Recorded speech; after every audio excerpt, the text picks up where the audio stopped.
Итак, всем привет, добрый день, здравствуйте. И сегодня я хотел бы поговорить о производных. Как вы могли увидеть это в названии видео. Ну, давайте чуть-чуть для начала о том, что вообще я буду делать сегодня и что я собираюсь делать дальше на этом канале. Как можете увидеть, здесь какие-то таблицы, какие-то еще всякие штуки. То есть, вот я, например, пишу формулу. Вот пишу формулу. И я объясняю ее наглядно, почему она так работает. То есть это не так работает, что я показал формулу и сразу показываю пример. Примеров даже, может, где-то и не будет. Я показываю больше интуицию, что и почему работает именно так. Так что если вы хотите, например, практику, то вам не сюда. Здесь речь именно про понимание, почему формула работает именно так. Я думаю, что я хотел бы еще сделать видео по темам, ну, какие-то, которые тоже на стыке вот так вот старшей школы и вуза. То есть там интегралы, может дифференциальное уравнение, логарифмическая показательная функция. Что-то в этом роде. Но я думаю, можем приступать потихоньку. Это вот план можете глянуть, но это так, примерный план. Все равно оглавление будет в описании, можете листать спокойно. И в описании также будут ссылки на видео, если я где-то какие-то материалы использовал или вдохновлялся. Давайте вот представим, мы прошли 3 километра за полчаса. С какой скоростью мы шли? 6 километров в час. Вот, 6 километров в час. И мы, допустим, задаем вопрос. С какой скоростью мы шли в тысячную секунду времени? И очевидно, что просто того факта, что мы 3 километра за полчаса прошли, нам будет недостаточно. И хотелось бы иметь больше точек. Давайте, допустим, каждую секунду мы запишем пройденный путь, вот. И можем уже замерить на этих промежутках скорость. То есть, вот, допустим, вычитаем из этого промежутка пути тот, делим на одну прошедшую секунду. Получается 1,5 метра в секунду. Здесь 1,49. Вот, можете увидеть. Путь в 1001 секунду минус путь в 1000 секунду и делю на прошедшее время. Получаю скорость. Фактически, если мы говорим конкретно про пример, что мы шли 3 километра за полчаса, не факт, что путь это будет реально какой-то функцией от времени, но в математике мы обычно работаем с функциями. Вот можем представить, что путь это была какая-то функция от t. То есть, ну, к примеру, там что-то, куда я могу подставить t и получить конкретное значение s. То есть подставлю я здесь везде вместо t двойки, и я получу чему-то там равно s и так далее. И смотрите, вот скорость, должна ли она зависеть от t? Ну, я уже здесь написал, что должна. Давайте подумаем, почему. Я беру какое-то значение s, которое зависит от t. Вычитаю от него еще одно значение s. Получаю какую-то функцию, которая зависит от времени. И делю на число, на прошедший промежуток времени. Конечно, у меня получится какая-то скорость, которая также зависит от момента времени, в который я ее выбрал. Вот есть у меня промежуток, я говорю 1,5 метра в секунду. И, ну, функция v от t, скорость. Хороший вопрос, а куда мне ее вообще закинуть? Вот смотрите, у меня есть вот здесь вот соответствие, что тысячная секунда, 2182 метра. А вот 1,5 метра к тысячной секунде я должен отнести или к 1001? На самом деле можно и так, но чаще всего относят именно вот сюда, как бы вот так вот заранее. То есть в тысячную секунду я говорю про последующий промежуток времени. И записывается формально это вот таким образом. Сейчас разберемся, почему дельта x стремится к нулю. Что вообще за дельта x? Сейчас мы говорили про путь и время, но на деле мы можем просто рассматривать, что вот здесь у меня просто какой-то x, а вот это какая-то функция y, зависящая от x. То есть, опять же, что-то там такой, какой-нибудь x квадрат, плюс там что-то еще, или как-то там вообще без разницы, что просто куда я могу подставить x и получить значение y. При изменении x на какое-то значение, y тоже меняется на какое-то значение. И возникает вопрос. Помимо того, куда вот эту штуку закинуть, есть еще вопрос, а достаточно ли мне вообще вот промежутка в 1 секунду, к примеру, вот в данном случае? В какой-то ситуации, может, да, мы видим, что вот 1,5, вот 1,49, ну, вроде рядышком. Но могло бы быть, например, 1,5, а вот здесь уже скорость через секунду стала уже 2 метра в секунду. И мне было бы недостаточно этого. То есть где-то вот у меня может быть буквально прямая зависимость, я говорю, вот здесь вот скорость одинаковая, вот здесь тоже одинаковая. ну все окей, с кайфом. А где-то зависимость не обязательно может быть линейной. Поэтому формально я говорю про стремление к нулю. То есть, что у меня не просто тысячная и 1001, а тысячная, а тут 1000, и там бесконечно много-много-много нулей. Вот. То есть я говорю y в промежуточке чуть-чуть больше, минус y в точке x и делю на промежуток пройденный. И можно это также записать как dy делить на dx. То есть dy это изменение y, но бесконечно малое. То есть вот дельта x, стремящаяся к нулю, я это же самое могу записать как dx. Дифференциал называется. Бесконечно малое приращение. Ну вот, я записал y' равно dy на dx. Ну, ладно, хорошо, определение производной. Ничего примечательного. Но если я домножу обе части на dx, вот в этом выражении, то я получу dy равно y' dx. То есть я получил, что изменение y пропорционально изменению x. Y', ну опять же, я говорил, это какая-то функция, то есть это наша скорость. Она зависит от того, в какой точке я находился. Может быть, например, dy равно 3dx. Давайте я на примере таблички покажу, что это значит. Вот я находился в какой-то точке, x равен единице, y равен 2. Я говорю, пусть скорость изменения этой функции в этой точке равна 2. То есть dy равно 2dx. Соответственно, при изменении x на 1/100, y меняется на 2/100. При изменении x на 2/100, y меняется на 4/100. Ну, это приближение, но для многих формул нам этого будет достаточно. То есть это первое приближение. Но в целом интересно понять, а почему мы в принципе можем сделать такое приближение? Почему любую функцию, если мы бесконечно сильно приблизим, мы можем считать, что она изменяется линейно? Давайте рассмотрим вот такую табличку. Вот пусть у нас есть какие-то значения x. Мне важно просто, что они на 1/100 изменяются каждый раз, что вот dx равен вот этот 1/100. Я говорю, пусть у меня y вот в какой-то точке равен единичке. И есть у меня значение производной в этой функции. Я говорю, вот у меня в этой точке, допустим, производная равна 1,01. Значит, при изменении x на 1/100, y меняется на 1,01 от сотой доли, то есть 101 десятитысячную. Здесь y меняется уже на 102 десятитысячные. Здесь на 103 десятитысячные. То есть получается, что само значение скорости, вот она единичка, она отображается в сотых долях в конечном результате. Ну, то есть пропорционально dx. А уже изменение какое-то от скорости, вот сотые эти доли, они уже превращаются в десятитысячные. Ускорение, какое-то вот влияние скорости, оно уже пропорционально изменению вот этого вот dx, но уже в квадрате. Если бы мы взяли еще меньшие шаги, там не сотая доля, а там еще меньше, у нас было бы вот вклад от самой скорости, ну там условно миллионные доли, а вклад уже от ускорения, то есть от изменения скорости, уже в триллионных долях измерялся бы.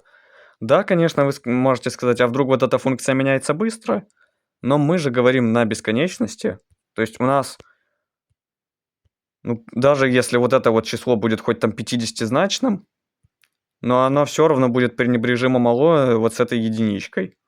Потому что вот здесь вот еще будет бесконечно много нулей перед ним стоять. Что-то в этом роде получается. Давайте теперь разберемся с конкретными функциями, от которых я хотел бы показать вам производные. На основе их мы дальше будем выводить производные для других функций. Это вот самая база сейчас будет. Первая такая базовая функция – это экспонента. Ну, проще всего, можно сказать. Проще всего запомнить. Самый красивый факт, но доказывается не очень просто, если честно, поэтому я этим даже заниматься не буду. Я оставлю ссылку в описании на видео, где это объясняется, где там буквально через определение экспоненты, вот такое вот, то есть выводится, что производная экспонента равна экспоненте. Сейчас мы примем на веру этот факт. Я могу только, знаете, что показать? Вот есть у нас функция а в степени x. Ну, а в степени x это какой-нибудь 2 в степени x, 3 в степени x, вообще любое число. Дробное, целое, неважно. А e в степени x это конкретно 2 718 в степени x. То есть вот число Эйлера. Давайте вот ищем производную а в степени x по определению. Мне нужно изменение функции поделить на изменение аргумента. Я говорю а в степени x плюс dx, то есть в степени, которая чуть-чуть больше, чем x, минус а в степени x делить на dx. И по свойству степени я могу вынести а в степени x за скобки. И получаю, что здесь благополучно у меня а в степени x, который зависит от x, а вот это уже просто предел какой-то. dx это у меня что-то очень близкое к нулю, вот посчитаю предел и получу. Ну и оказывается, кстати, если его посчитать, что это просто логарифм а. Ну, соответственно, для числа e это логарифм e, то есть единица. Получается, что производная экспонента пропорциональна ей же. Вот, для числа e в степени dx минус 1 делить на dx равно единице. Если вам не очень понятно, что вообще это означает, вся запись, можно переписать это вот таким образом. e в степени dx равно 1 плюс dx. То есть e в какой-то очень маленькой степени равно 1 плюс это очень маленькое число. Я могу сказать, что e в степени 1000 равно приблизительно 1,1. Это будет довольно точно. Погрешность, как я уже говорил, вот будет пропорциональна dx в квадрате. То есть уже будет в миллионных долях погрешность измеряться.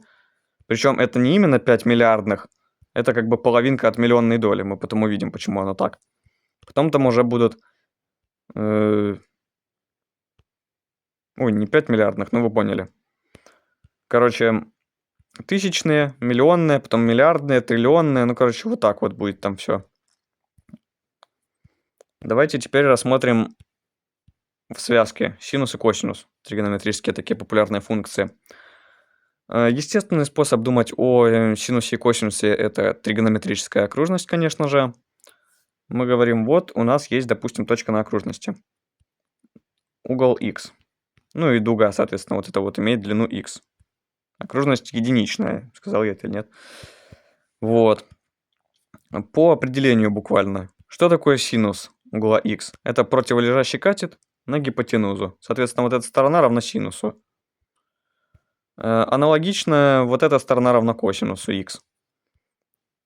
Теперь давайте я чуть-чуть изменяю x. Ну, по факту вот тут вот где-то будет лежать, на этой же окружности, но я гиперболизирую, чтобы мне вообще что-то было видно. Вот было вот по касательной, вот тут мое изменение x прошло.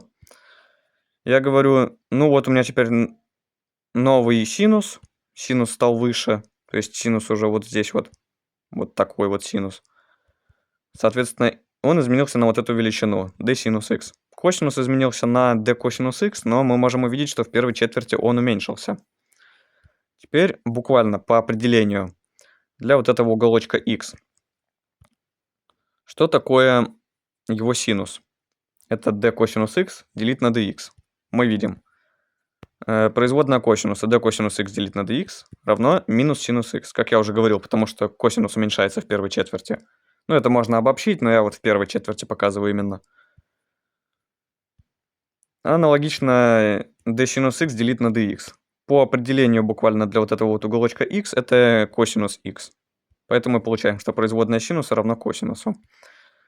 Я видел еще, кстати, другой интересный способ показать, что производная косинуса минус синуса, производная синуса косинус. Вот есть у нас вот тут какой-то вектор.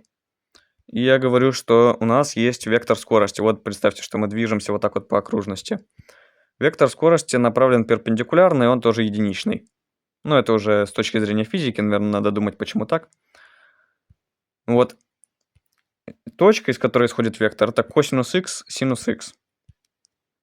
Между векторами угол 90 градусов. Я могу благополучно перенести этот вектор вот сюда, параллельно.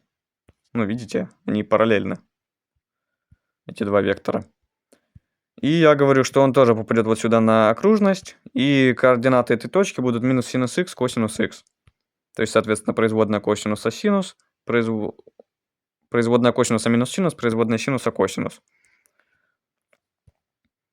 Ну, в описании оставлю ссылку на видео, где там показывается это. Теперь довольно интересная штука. Степенная функция. Представьте, что у нас есть табличка. Вот здесь вот записано значение x, и вот здесь значение x. А на пересечении квадрат. Вот произведение, соответственно, этих двух чисел. У нас и там x, значит, это просто функция y равно x квадрат. Вот x квадрат. Фактически, если я находился вот здесь, это 1 в квадрате. Видите, 1 умножить на 1. Если я изменю x на 1/100, я перемещусь мгновенно вот сюда. Вот 1/100, 1/100. Но мне это удобно разбить на 2 шага. То есть я как бы выхожу за рамки стандартного видения, скажем так, и смотрю не просто, что я вот так вот перешел, а смотрю за кадром, что происходит. Рассматриваю вот такую сетку, что вот говорю, вот здесь вот у меня была функция y равно x. Я прошел по вот этой функции вот сюда. Потом у меня была функция y равно 1 и 1x. Я прошел вот так. То есть вы можете увидеть сдвиг полный, это dy я нахожу, равен x умножить на dx. То есть, ну, буквально по функции я прошел на шажочек dx, по x вот здесь прошел, и умножаю его на вот эту единичку. Потом аналогично происходит, когда я продвигаюсь вверх. Я прошел вот здесь на величину dx и умножаю на вот это значение, на 1,01.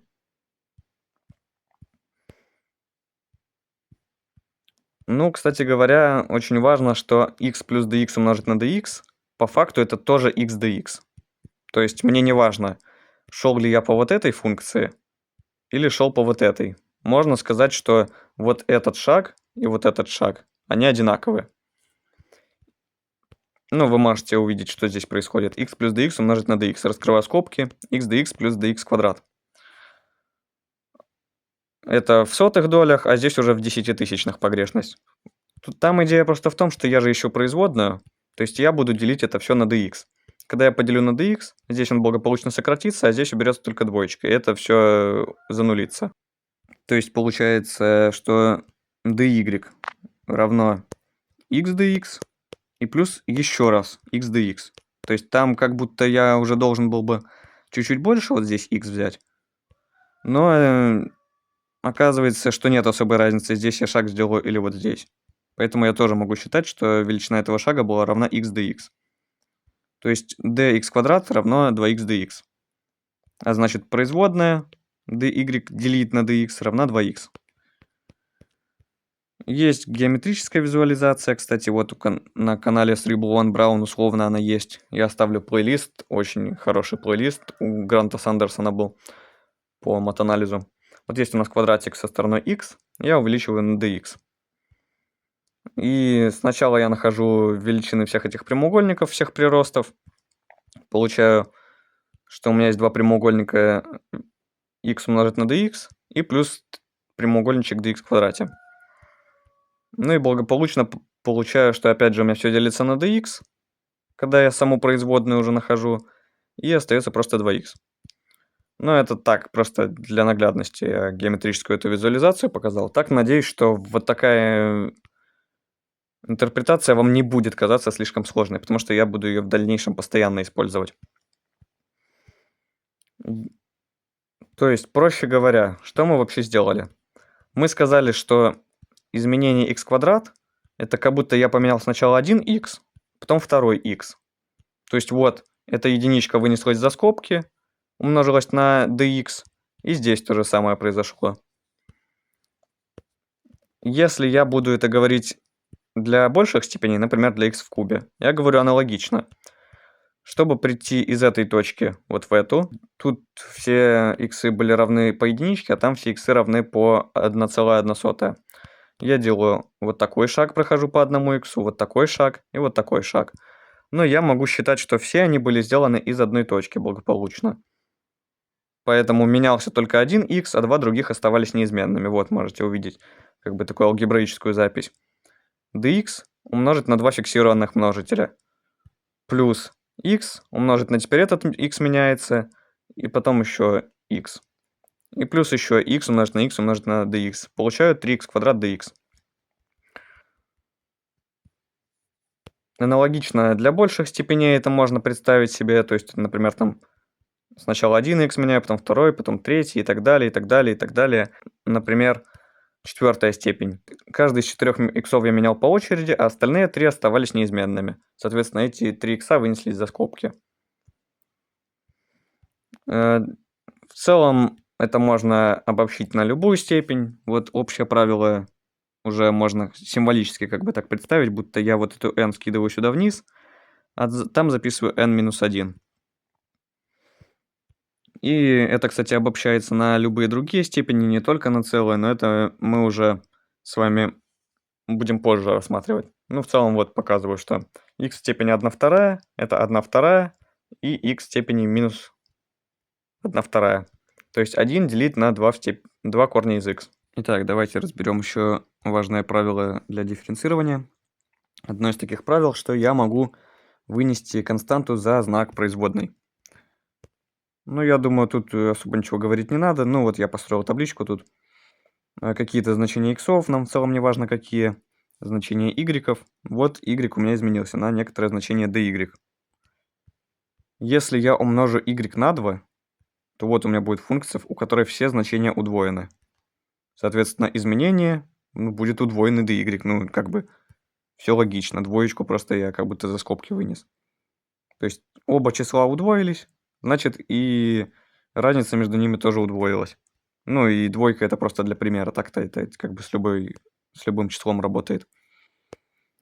Также, если у нас дано там производная сумма там или разности каких-то функций, то это будет равно сумме или разности производных этих функций.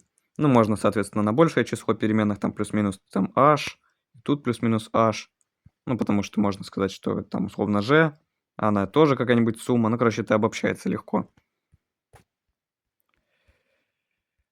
Вот. Представьте, что у нас есть какая-то зависимость, вот какие-то значения x. Все равно все абстрактно, поэтому мне все равно, что там за значение x. Вот какие-то значения для f и g. Я говорю, пускай у меня есть табличка, в которой вот он, функция f, вот она функция g.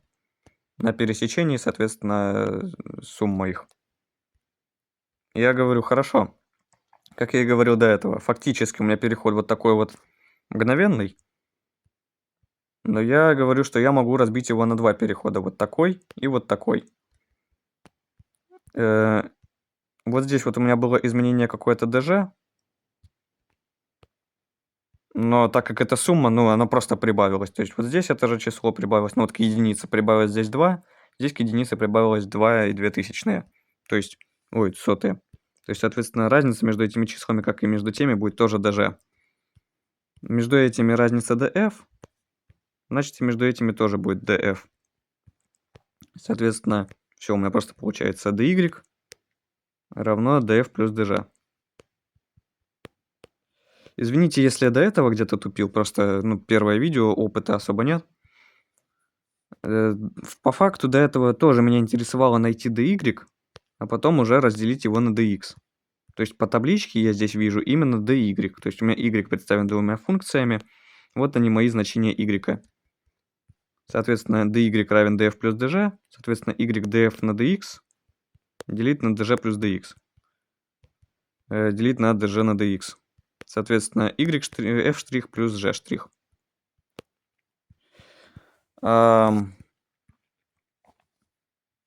Далее. Разберем сейчас производное произведение. Ну, формула выглядит вот так, но давайте опять же на примере. Пускай у меня есть та же самая табличка. То есть у меня есть значение f равное 1,00, g равное 2,00. Потом g становится равно 2,2, а f равное 1,1. Соответственно, я перехожу из этой клеточки вот в эту. И тоже я могу представить так, будто я продвигался по вот этой функции. По функции, ну вот, f у меня зафиксировано, меняется только g. Будто я продвигался по функции y равно, ну, по сути, g просто. Соответственно, я уже до этого говорил, что? Ну, что f у меня в этом случае выступает как просто константа, и я могу ее вынести. Как и вот я вот это правило вот здесь говорил. Соответственно,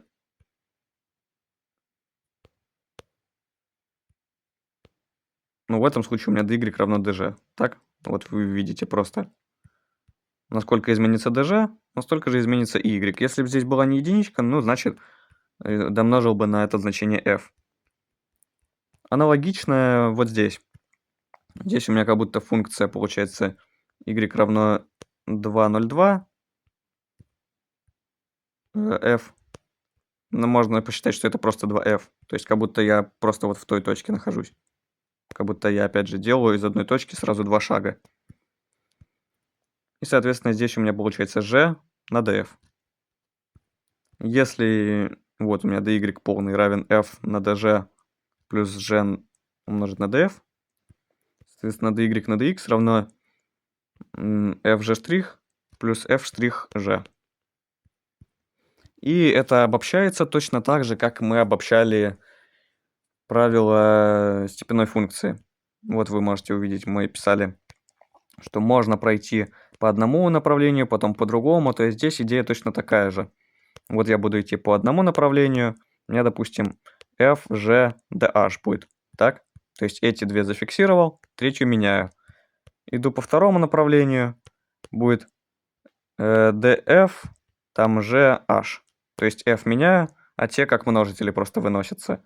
И вот здесь точно так же. Какая там у меня осталась? Ой, подожди-ка. f, dgh.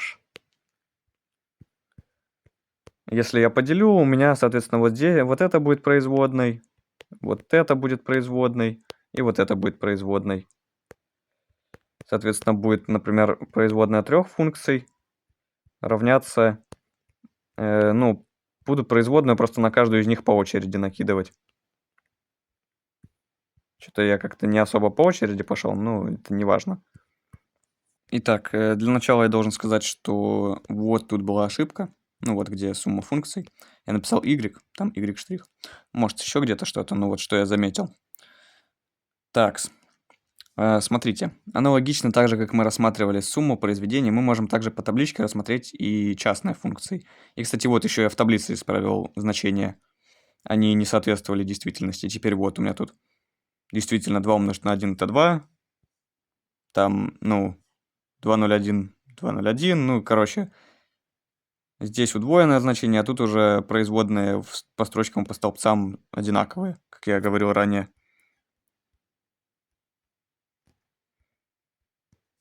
Короче, что происходит? Вот здесь я даже реальную таблицу построил в Excel, чтобы было наглядно видно, как она выглядит. Вот опять же, у меня пусть есть две функции. Пусть у них были значения 2 и 2, а потом чуть-чуть нулей у меня тут не хватает, ну ладно. Там 0, еще 0. Тут тоже 0 и 0. Вот, пускай я перешел из вот этой точки вот в эту, но опять же я могу рассматривать это как продвижение вот сюда, которое я тут же могу перенести в эту точку. Если я говорю про движение вверх, у меня зафиксирована здесь функция g, то есть g равно 2. Я говорю, что у меня это просто как f делить на 2. Соответственно, dy это просто df делить на g. То есть просто коэффициентик.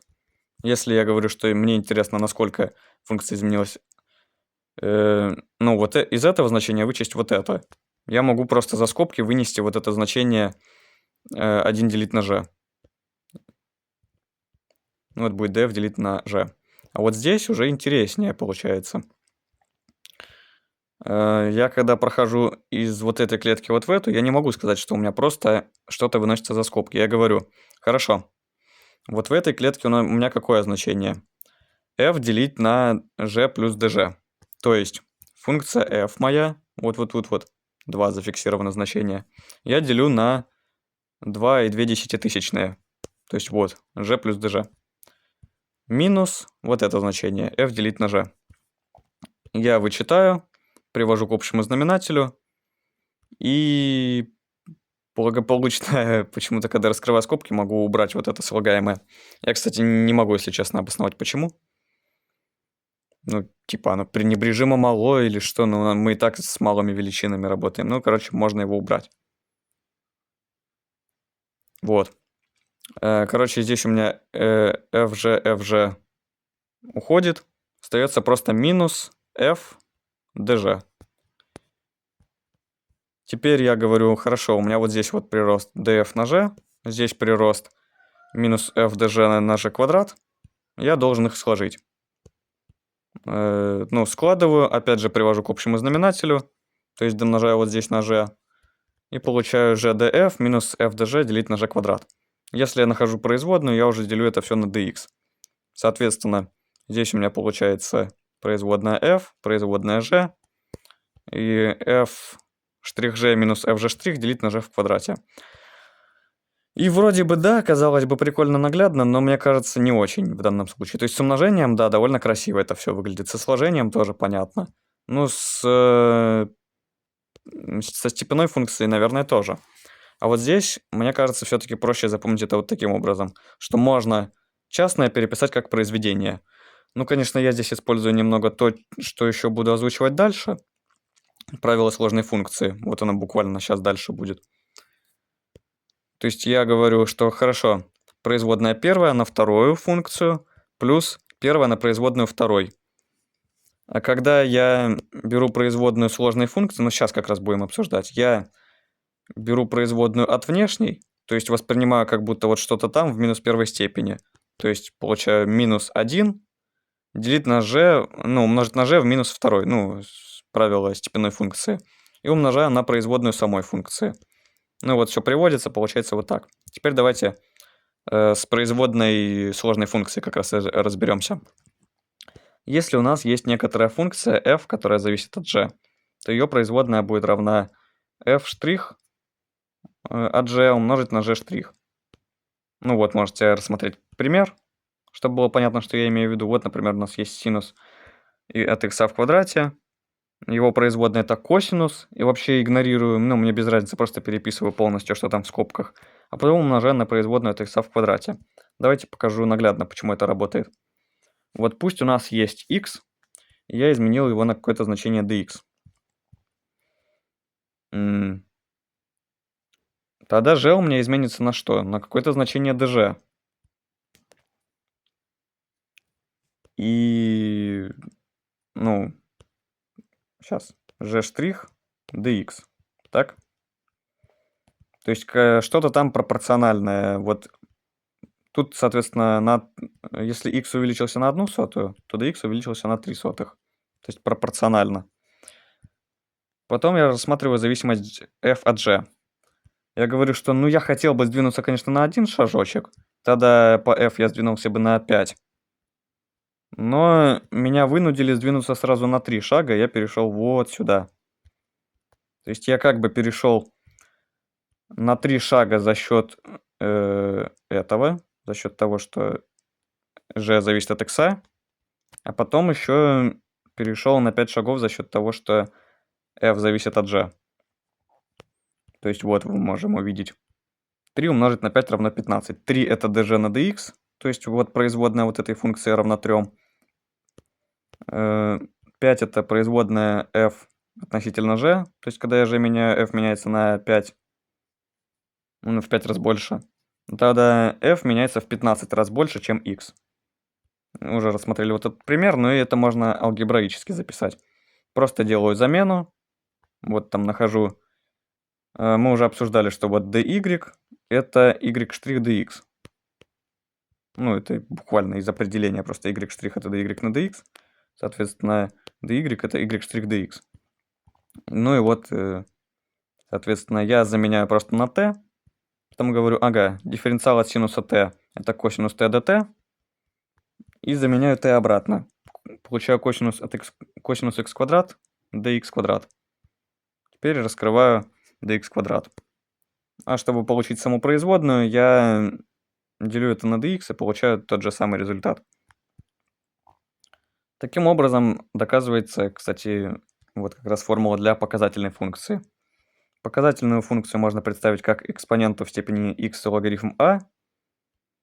Если спросите, почему это должно быть естественным, потому что производная от экспонента равна экспоненте. Вот почему я подгоняю под экспоненту. Потом мы, кстати, тоже этим будем заниматься.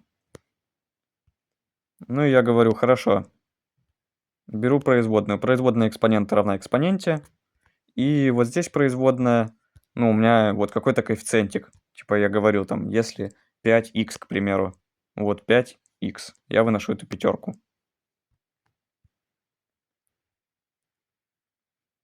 И получаю а в степени x натуральный логарифм а.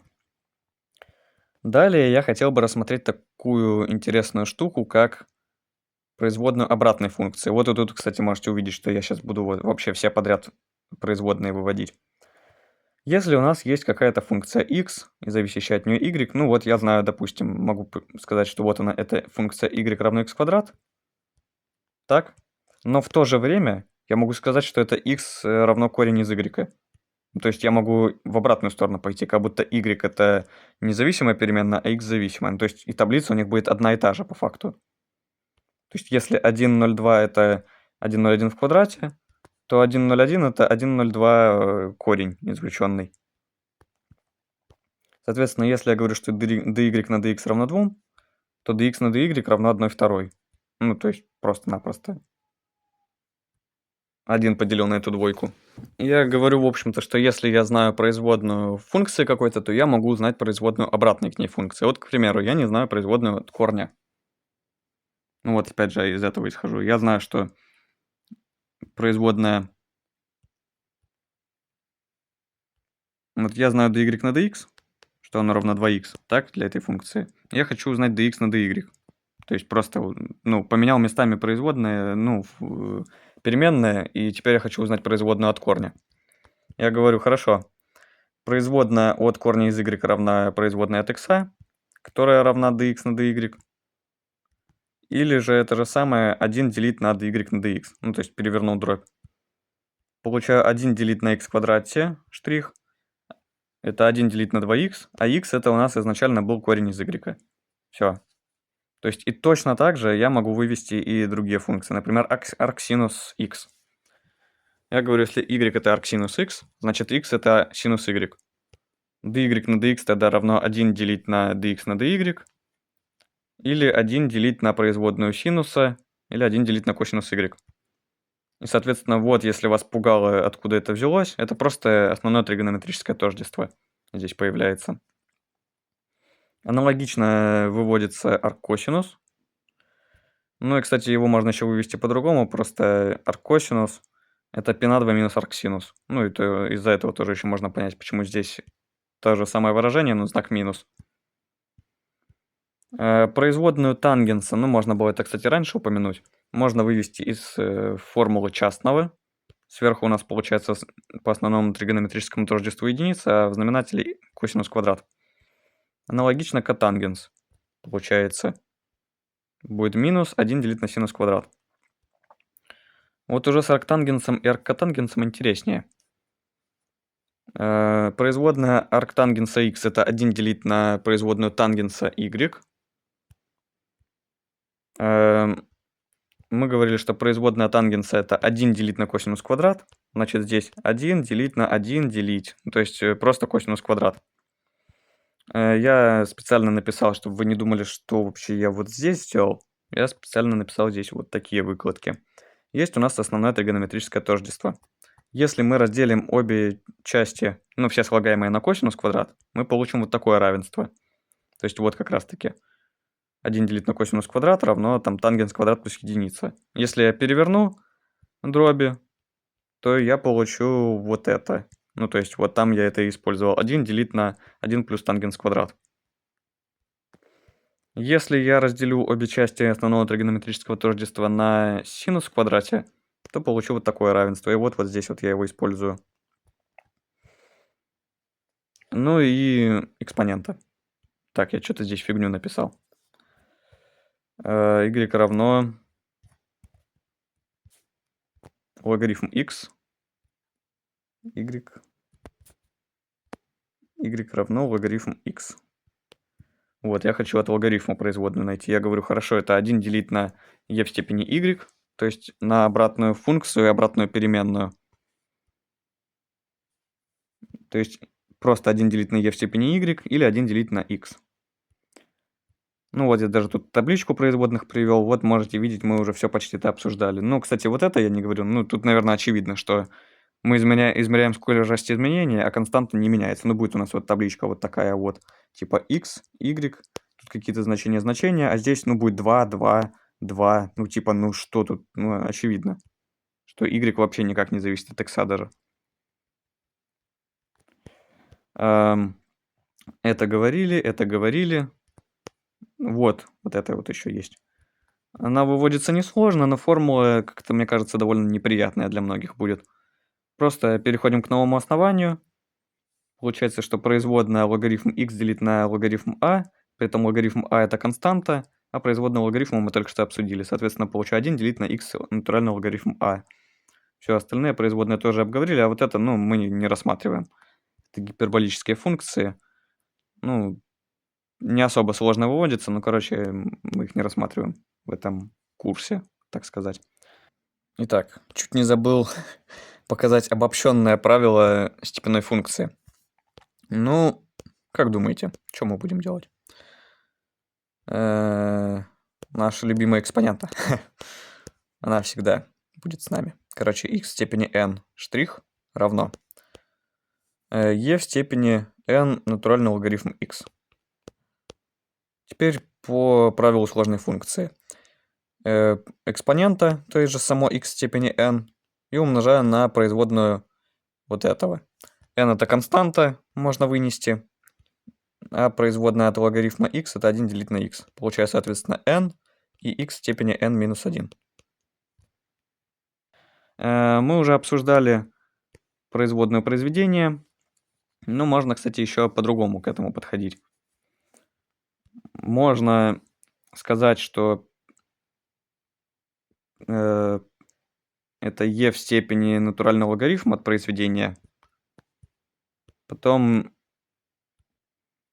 я говорю, что это по правилу сложной функции, то есть экспонента, и умножить на производную логарифма. То есть вот на производную логарифма. При этом логарифм я могу расписать как сумму логарифмов. От каждого из них беру производную. Вот я написал, производная логарифма это будет, ну вот от логарифма это 1 делить на f, и от самой функции это f'. Для каждой из функций вот так вот выписываю, и получаю, кстати, то же самое, что получали до этого. Просто фактически в этом выражении я поочередно вычеркивал, вот здесь вычеркнул f, записал вместо него f'. Потом вычеркнул g, написал вместо него g'. Вычеркнул h, написал вместо него h'. Вот получилось 3 вот таких слагаемых. Ну, с большим числом переменных было так же, но я просто на 3 показываю. Еще в ВУЗе обычно рассматривают это, не знаю почему, но вот как логарифмическую производную. Ну, я уже показал, чему равна производная логарифма. Ну и вот. Есть у нас функция y, она равна f(g)(h). Я беру логарифм от обеих частей и дифференцирую. Ну, получаю вот такое равенство, соответственно. Я уже говорил, как там у логарифма, здесь как сумму расписываю, все прочее. И потом просто умножаю правую и левую часть на y, а y это f(g)(h). Ну и вот, соответственно, я получил то же самое, что получил до этого, и можно, опять же, до вот этой формы упростить. Есть еще одна штука, где используется вот такая логарифмическая производная. Это когда у нас и функция зависит от x, и показатель, и сама степень зависит от x. Ну вот, например, косинус x в степени синус x. Это не а в степени x, так как а это в данном случае не, ну, а это подразумевается константа. Это не x в степени n, потому что n подразумевается тоже, что это константа. Ну, мы опять же можем, как мы говорили, расписать это как два разных шага, типа как будто сначала там меняется косинус, потом меняется синус. Ну, я бы, может, мог бы на этом остановиться, но не буду, пожалуй.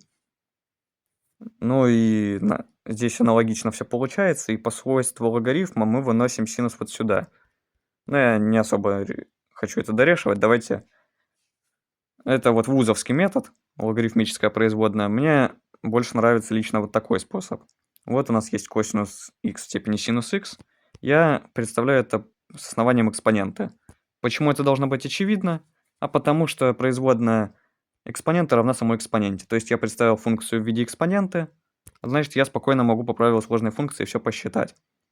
То есть производная экспонента это экспонента, то есть же там e в степени синус x логарифм косинуса, то есть косинус x в степени синуса x. А потом по правилу произведения. Производная синуса это косинус, умножая на логарифм. Плюс синус умножить на производную логарифма. Производная логарифма это 1 делить на косинус и умножая на производную косинуса, то есть минус синус x. Ну и здесь, соответственно, то же самое будет абсолютно. То есть тоже выскочит вот это вот производное произведение и домножим на саму же функцию. Итак, есть еще в пределах одна интересная тема, которая связана с производными. Она называется правило Лапиталя. Ну вот вы можете увидеть пример. Что мы видим? Мы видим, что у нас есть отношение двух каких-то функций. И если я напрямую подставлю 0, я получу 1 минус косинус 0, то есть 0, и делить на x в квадрате, то есть 0. Что я делаю? Я беру от каждой функции производную, и тогда уже считаю. Если опять равно нулю, опять считаю. То есть опять беру производную. Ну, в некоторых пределах это бывает очень удобно, в некоторых не очень. Давайте разберемся идейно, что вообще здесь происходит. Вот представьте, есть у нас какой-то x, ну, вообще все равно, какие тут иксы будут. То есть, ну, в том случае x стремился к нулю. Ну, вот здесь тоже вот x стремится к нулю. И при нуле и f, и g зануляются. Но на деле мне не важно, к чему стремится x. Мне важно, что в какой-то точке f и g, ну, вот я хочу устремить x к какой-то точке, а в этой точке и f, и g равны нулю. Я говорю, ну, 0 делить на 0. Я не могу. Поэтому я на чуть-чуть отступаю. Что получаю? F изменилось на какое-то значение df. Ну, кстати, я не знаю, почему я здесь сверху вниз таблицу начертил, но забейте. Получается здесь какой-то df, так? А здесь dg.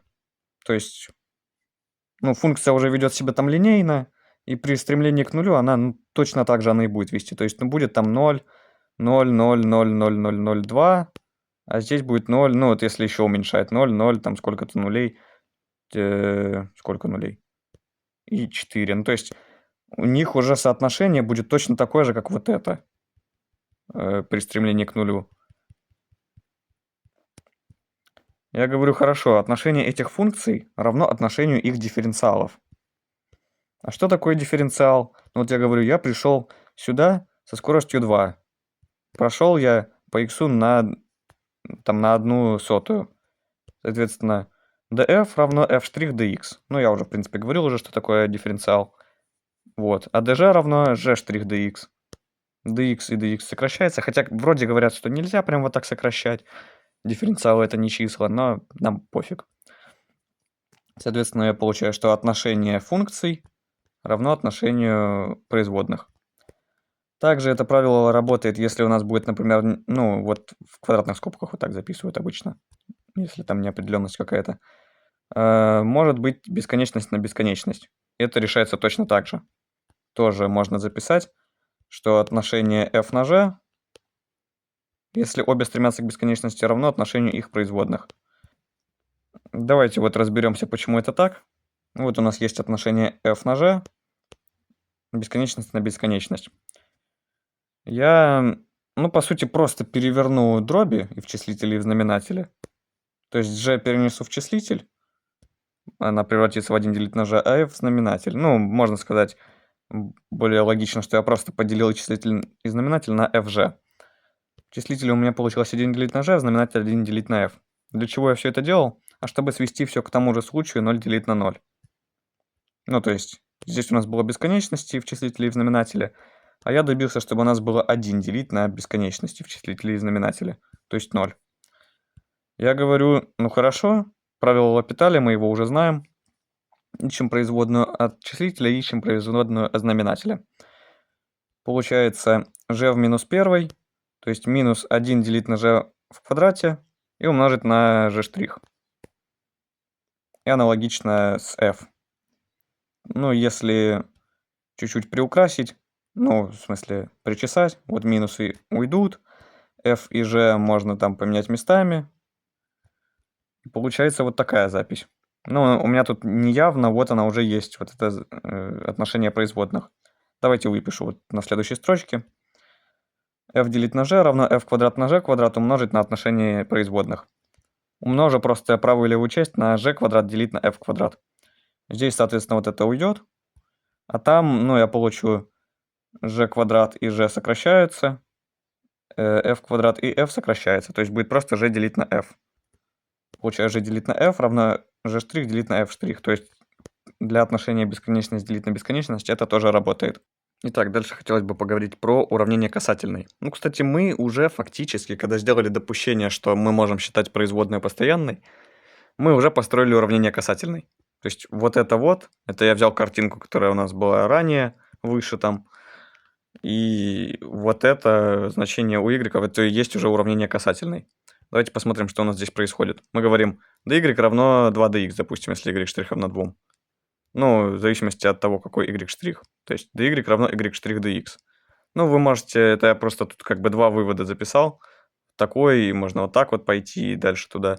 Ну, неважно. Давайте вот так рассмотрим.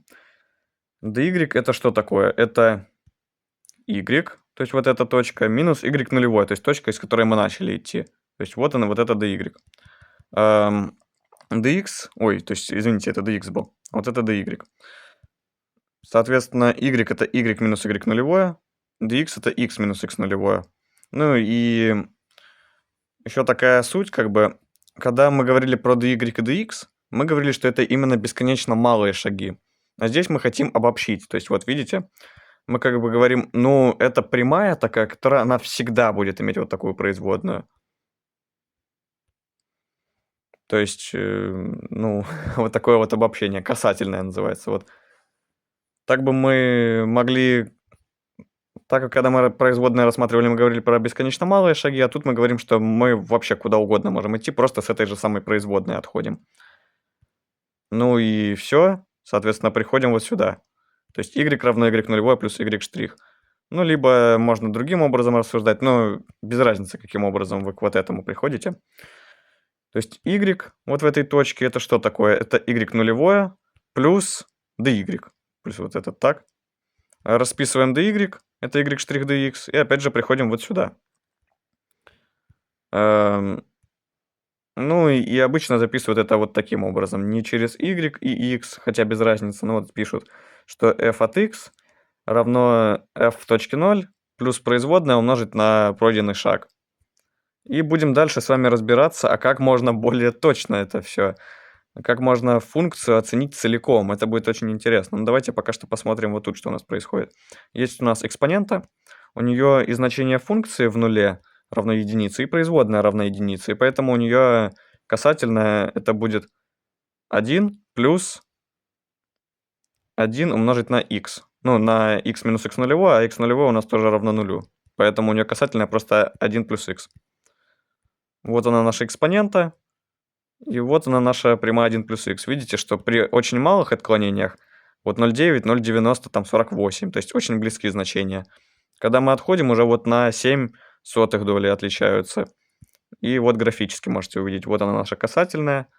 Возле графика точки почти совпадают, а потом отклонения становятся все больше и больше. Итак, мы с вами разобрались с первой производной, с уравнением касательной. Оказывается, можно найти для функции вторую производную, третью производную. То есть вторая производная это будет скорость изменения первой производной. Ну и так далее. Там, третья производная, скорость изменения второй производной. И вот существует вот такая запись. Давайте разберемся, откуда она вообще берется. Ну вот, во-первых, у нас было что такое производное? Это dy делить на dx.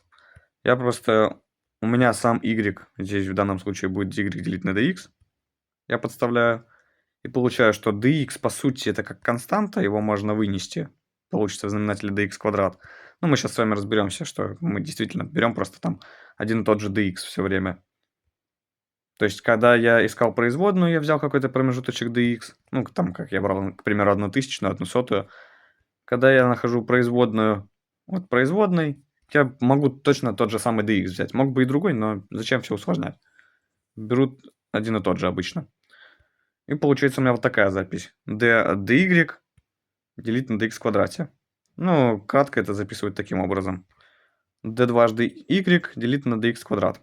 То есть для y это означает, что это разность разностей. То есть для там третьей степени это будет разность разности разности. А dx квадрат это буквально дифференциал переменной x, возведенной в квадрат. То есть точно так же можно для третьей степени вывести. Для n производной это будет dny делить на dx в степени n. То есть как бы разность разностей разностей разностей, там n раз, делить на dx в степени n. И, соответственно, я могу вот таким образом выразить дифференциал соответствующего порядка. То есть там дифференциал n-ного порядка это производная n-ного порядка умножить на dx в степени n. Ну, x там, ну, мог бы быть не x, но просто переменная наша, которая зависит функция y. Давайте теперь с нашими табличками разберемся. Вот представьте, у нас есть функция, вот, допустим, значение x. Я говорю, есть функция, ну, я решил функцию y равно e в степени x. У нее все производные равны единице, так что, ну, как-то с ней проще, наверное, будет. Вот это вот реальное значение, чему равна экспонента, ну, вот с точностью до определенного числа знаков. Я выделил, что вот есть там тысячные, миллионные, миллиардные доли, то есть пропорционально. То есть вот есть у меня тысячная доля, соответственно, я беру тысячные, потом тысячные в квадрате это миллионные, потом миллиардные и так далее. И кто такой dy делить на dx? Это, как мы уже разбирались, вот это минус вот это и делить на вот этот шажочек в 1/1000. Вот, соответственно, у меня здесь получается. Например, в этой точке это там 1 и 5 десятитысячных. Ну и, кстати говоря, видите, вот значение функции возрастало каждый раз на 1/1000. Потому что сама производная в этой точке вот равна единице. Ну, то есть, если устремить, там она прям будет ровно единица. Здесь у меня не совсем ровная единица. Там, видите, тоже получается, когда я перехожу отсюда сюда, у меня изменение происходит на 1/1000. То есть, на такую же величину, как у меня шажочек по x здесь идет. Вот. Кто такой dy по dx? Это, опять же, я беру вот эту точку, минус вот эту и делю на шажочек. Вот я записал. e в степени 1/1000 минус e в нулевой делить на 1/1000. Когда я беру дифференциал второго порядка, я уже для вот этой функции говорю вот это минус вот это и делить на шажочек в 1/1000. То есть получается вот такая запись.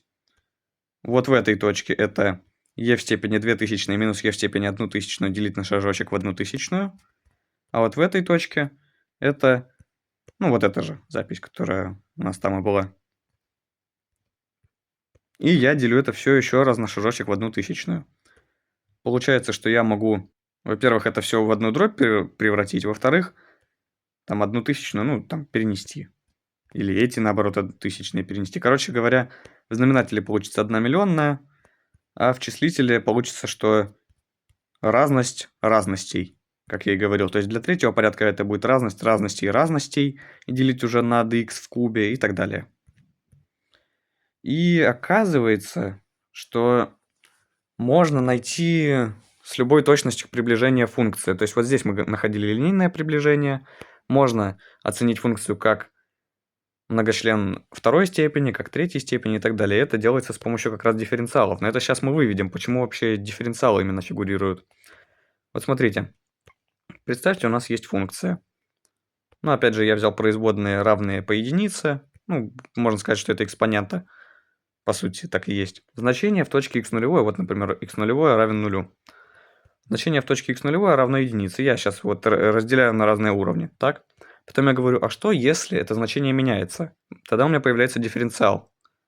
То есть, какое-то я величину производную умножаю на шажочек. Вот в данном случае производная равна единице, поэтому насколько я сдвигаюсь по x, настолько же у меня дифференциал равен. Ну, это мы уже видели с вами. Теперь, откуда взялись вот эти числа? Почему там деление на 2? Вот представьте, что я потом спрашиваю, а если дифференциал сам по себе меняется? Тоже пускай со скоростью там, скорость единица. Я говорю, что, например, перейдя сюда у меня будет, например, там 1000, а перейдя сюда уже будет на 1 миллионную больше, там, то есть вот таким образом это будет работать. Но я записываю это не вот сюда, не в колонку с дифференциалом. Дифференциал, ну, он как был, так и остается. Мы уже выяснили, кто такой дифференциал, он все, он там линейно меняется.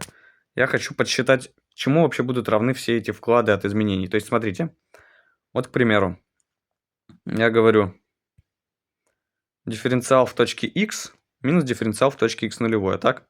чему будет равен. То есть, какое изменение, если считать, что дифференциал меняется, минус, если он не меняется. То есть, вот как сейчас. У меня в этом столбце постоянный дифференциал идет. Постоянная производная. Вот я складываю все шажочки. Так? Там, например, я прошел бы, допустим, вот dx был бы мой равен, там, например, 4 тысячных. Я должен поскладывать все эти шажки. То есть, сколько в общей сложности накопилось лишнего вклада за все это время. Я говорю, хорошо. Вот я там буду складывать от x0 до x. То есть, по сути, это вот мой dx какой-то вот тут вот будет фигурировать. Я буду сейчас dx еще на более мелкие промежутки разбивать. Я хочу поскладывать все величины вот этих разностей дифференциалов. Я говорю, хорошо, у меня есть интеграл от x0 до x и разности вот этих дифференциалов. Дифференциал в точке t какой-то, то есть вот она точка t, например, минус дифференциал в точке x0. Мы говорим, что я хочу поскладывать все вклады, а вот такая непрерывная сумма на промежутке там каком-то, она и называется интеграл. Поэтому здесь, естественно, думать об интегрировании. Я могу дифференциал в точке t представить как f' от t до t, а в точке x0 f' в точке x0 до t. То есть я говорю, что тут какой-то своя уже какая-то величина производная, а тут своя. Потом я могу благополучно разделить вот эту разность производных на dt и умножить обратно на dt. Если я разделю на dt, я уже получу вторую производную. Изменение функции делю на изменение переменной, а функция в моем случае это производная. Вот насколько изменилась производная, делю на dt. Получаю, что это производная от производной, то есть вторая производная. И получается обратное умножение на dt, но чтобы не загромождать как-то вот это вот все, я это заменю, просто запишу как x минус x0, потом я обратно заменю. Можно было бы таким образом оставить, но как-то это некрасиво будет. Все-таки в интеграле обычно пишут вот он интеграл, и вот оно dt. Здесь как бы тот же самый dt, но я его обозначу по-другому, чтобы путаницы не было как бы. У меня получается вот такая запись. Интеграл от x0 до x, вторая производная умножить на x минус x0 dt. Просто интегрирую. Вторая производная, ее считаю на данном этапе постоянной, потому что то, что она не постоянна, я учту позже. То есть я уже буду находить изменения потом второго дифференциала. Там говорить, а что если вторая производная меняется? И поэтому просто ее выношу как константу, а вот это, интегрирование. Там получается интеграл от скобки x минус x0, это будет x минус x0 в квадрате делить на 2. Я, конечно, про интегралы не объяснял ничего, но интегралы, они просто противоположны производным. Нам нужно просто понимать, что интеграл там от x в степени n равен x в степени n плюс 1 делить на n плюс 1. Это все, что нам в данном случае нужно. Вот. Соответственно, вот эту штуку я могу обратно заменить на dx. Получаю f2 штриха в точке x0 dx квадрат делить на 2. А вот эта штука, это как раз наш второй дифференциал, который, мы буквально записывали, что это второй дифференциал. Можете не спрашивать, почему тут f, могло бы быть y вполне себе. То есть так-то это вот та же самая запись, которая была и вот здесь. Так, смотрите, тут была прям минорная ошибка такая. dt я заменяю не на dt я заменяю не на x минус x0, а на t минус x0. x0 это просто точка, а t, это t.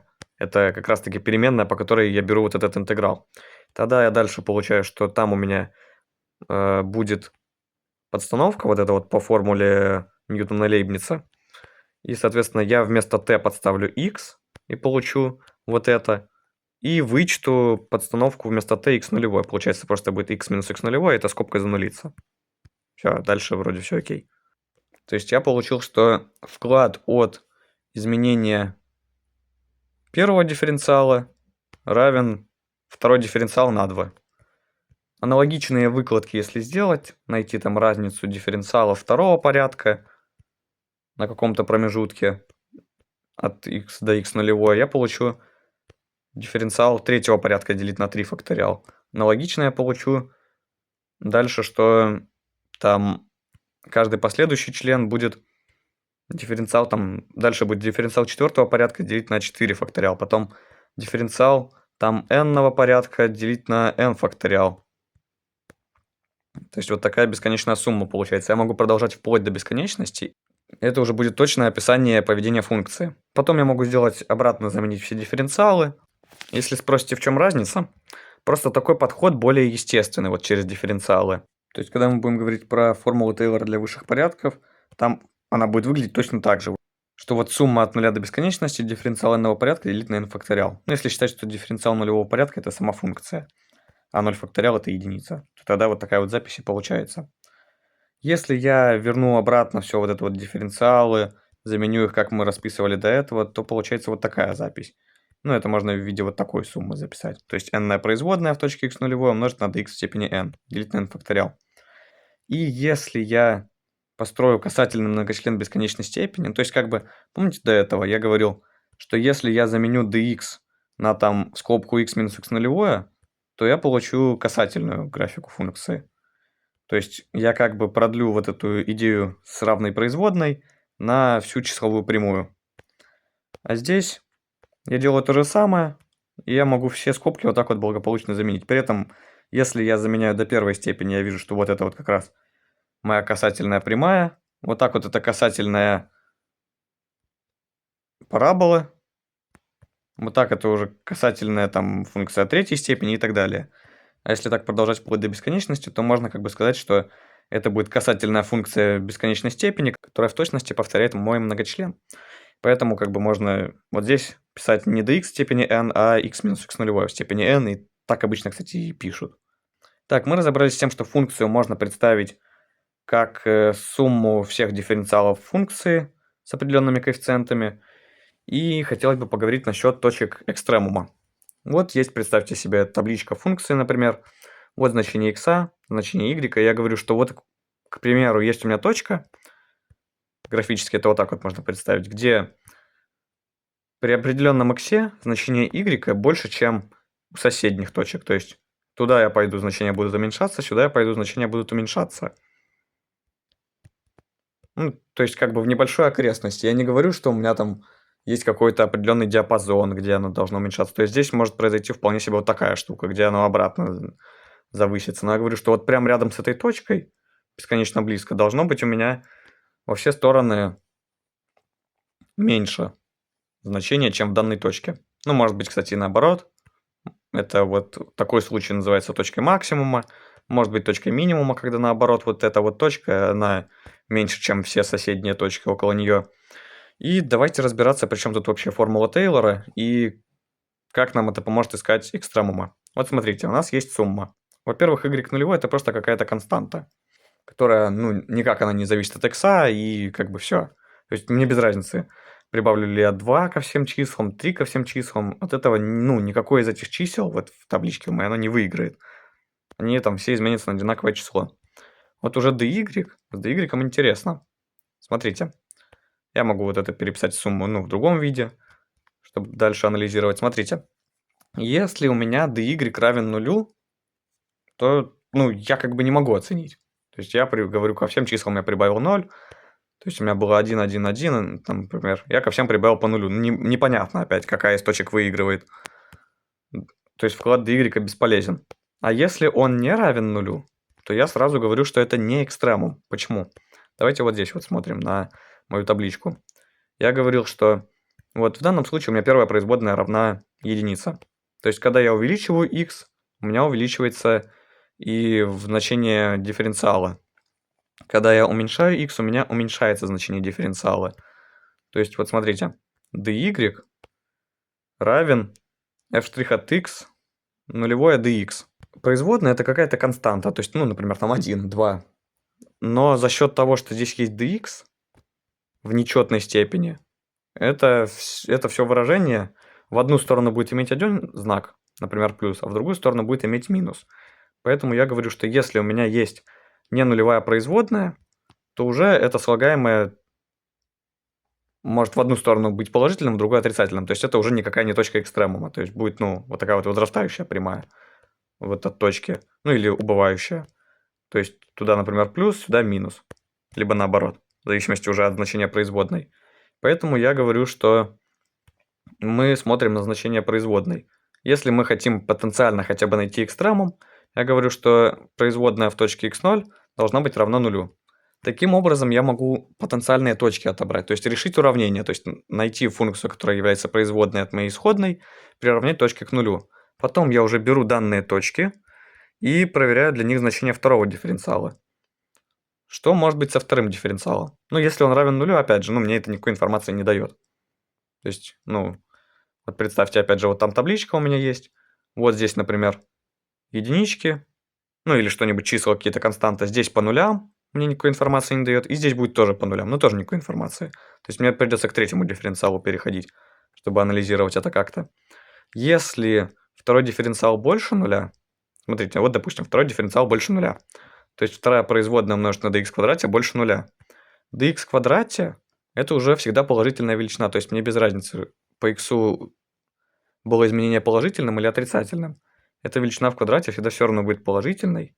Я могу разделить на нее и получить, что просто моя вторая производная должна быть больше нуля. Тогда это будет точка минимума. То есть будет это выглядеть вот таким образом как раз. Еще раз, второй дифференциал больше нуля. То есть, если я нахожусь вот здесь, то при переходе вот сюда я увеличиваю свое значение. То есть d квадрат y больше нуля. Там у нас какая ситуация была? Там у нас такая ситуация и была как раз. То есть вот смотрите, я говорю, моя вторая производная положительна, значит при переходе, например, из вот этой точки вот в эту, я увеличиваю значение. При переходе из вот этой точки вот в эту, я тоже увеличиваю значение. Потому что знак dx никак не влияет на изменение. Я просто говорю, что, вторая производная положительна, значит при отходе от моей точки x нулевое я увеличиваю значение. Соответственно, сама точка x нулевое – это точка минимума. А если второй дифференциал отрицателен, соответственно, вторая производная отрицательна, соответственно, это будет точка максимума. И аналогично можно рассуждать дальше. Обычно это никак не объясняется, но видя формулу Тейлора, мы уже понимаем, как мы должны рассуждать дальше. Вот будет третий порядок, например. У него опять dx в кубе, то есть сам dx влияет на знак третьего дифференциала. Соответственно, здесь будет такая же ситуация, как у первого дифференциала. Если равен нулю, информации никакой. Если не равен нулю, то это уже точно не экстремум. Вон там в табличке у нас тоже было видно. В одну сторону значения были отрицательными, в другую положительными. Потому что знак третьего дифференциала зависит от dx. А для четвертого дифференциала будет такая же ситуация, как для второго дифференциала. Потому что там будет dx в четвертой степени, то есть знак dx никак не влияет на значение четвертого дифференциала. То есть, соответственно, для нечетных ситуация будет вот такая, для четных вот такая. Я могу, соответственно, таким образом понять. Если дифференциал соответствующего порядка равен нулю, то это никакой информации не дает. Нужно переходить к следующему. Если дифференциал нечетного порядка не равен нулю, то это не точка экстремума точно. Потому что я говорю, что в одну сторону от этой точки функция будет увеличиваться, в другую уменьшаться. То есть, это, конечно, не будет уже прямой, это будет, не знаю, что там это будет. Там будет какая-то кубическая парабола, неважно. Просто в одну сторону увеличиваться, в другую уменьшаться. Если у нечетного порядка дифференциал больше нуля, то есть производная соответствующего порядка больше нуля, то это точка минимума. Если дифференциал меньше нуля, то есть производная соответствующего порядка меньше нуля, то это точка максимума. Я вот такую штучку тут начертил. То есть, при отходе отсюда значение увеличивается во все стороны, поэтому точка минимума. Думаю, как-то так. Разобрались насчет экстремумов, насчет формулы Тейлора. Сейчас будем переходить к функциям многих переменных. Итак, теперь поговорим про другой очень большой блок производных. Функции многих переменных. В целом, в чем-то тут даже будет проще, чем было у нас с одной переменной. Не выглядит как будто сложно и пугающе, но на деле просто у нас до этого была функция одна, y, это что-то там от x, например, зависящее. А теперь у нас есть какая-то, например, функция z, в которой я могу подставить x и y и найти значение в каждой точке. Смотрите, вот у нас есть, допустим, функция. Я говорю, что я двигаюсь, к примеру, из вот этой точки вот в эту. И мы уже с вами говорили в случае одной переменной, что мы можем один вот такой шажочек разбить на 2. Но, кстати, здесь есть одно отличие.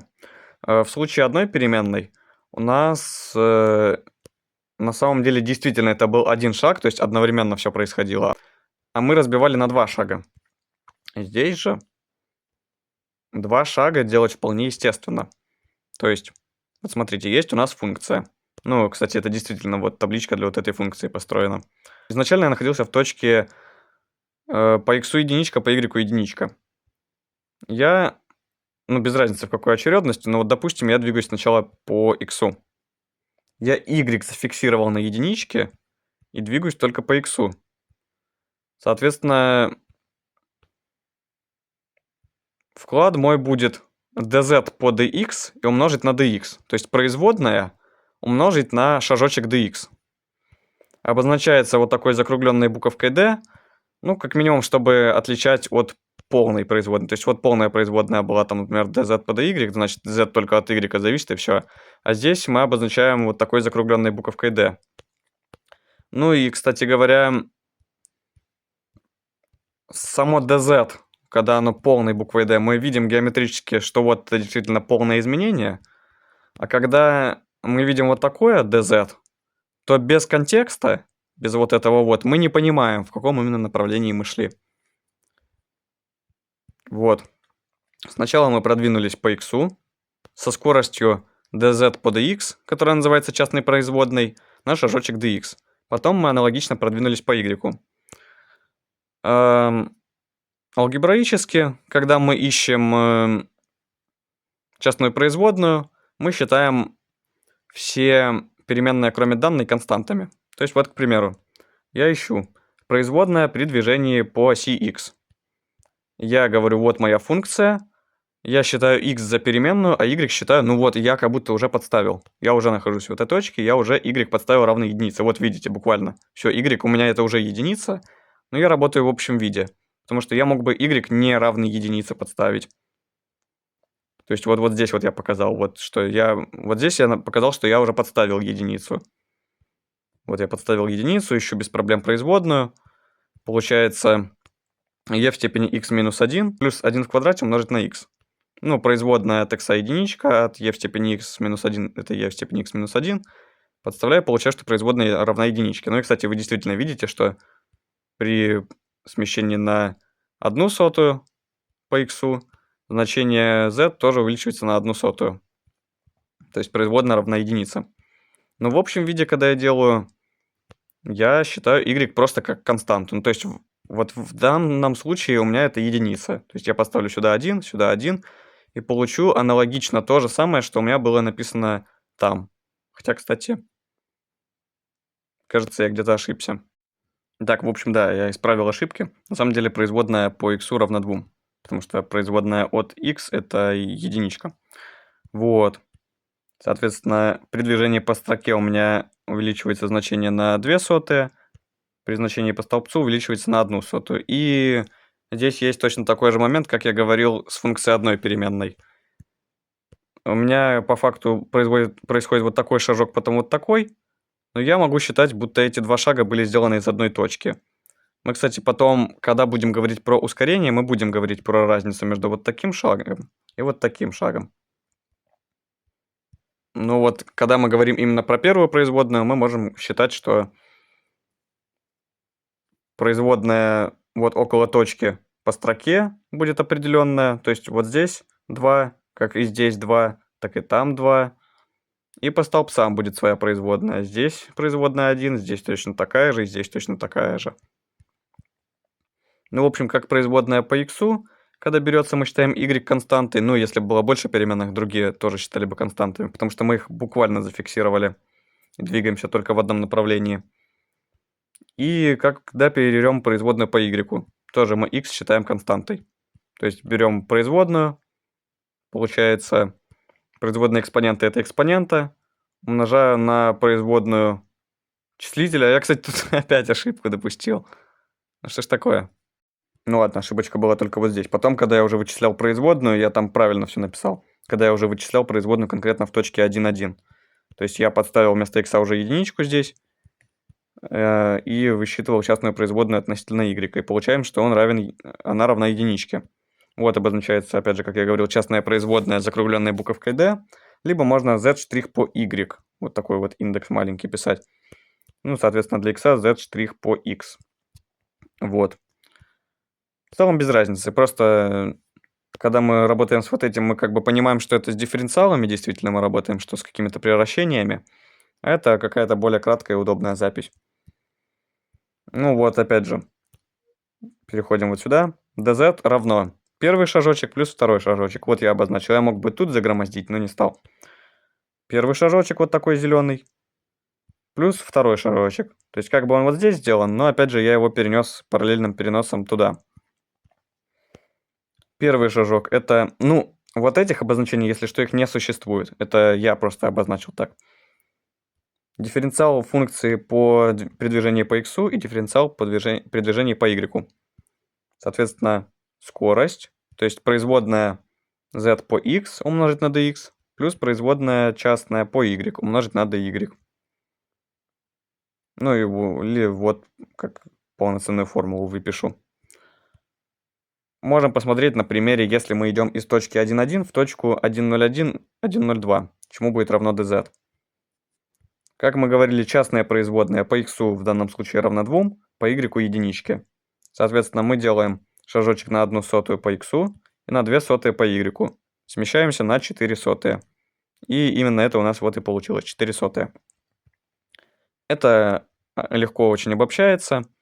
Если у нас будет, например, f какой-то функцией от переменных x, y, z и так далее, то мы говорим просто идем по одному направлению, меняем x, по другому меняем y, остальные неизменные, по третьему меняем z, по четвертому меняем еще какую-то переменную, и просто все складываем вот это. То есть для каждой частной производной умножаем на соответствующий дифференциал.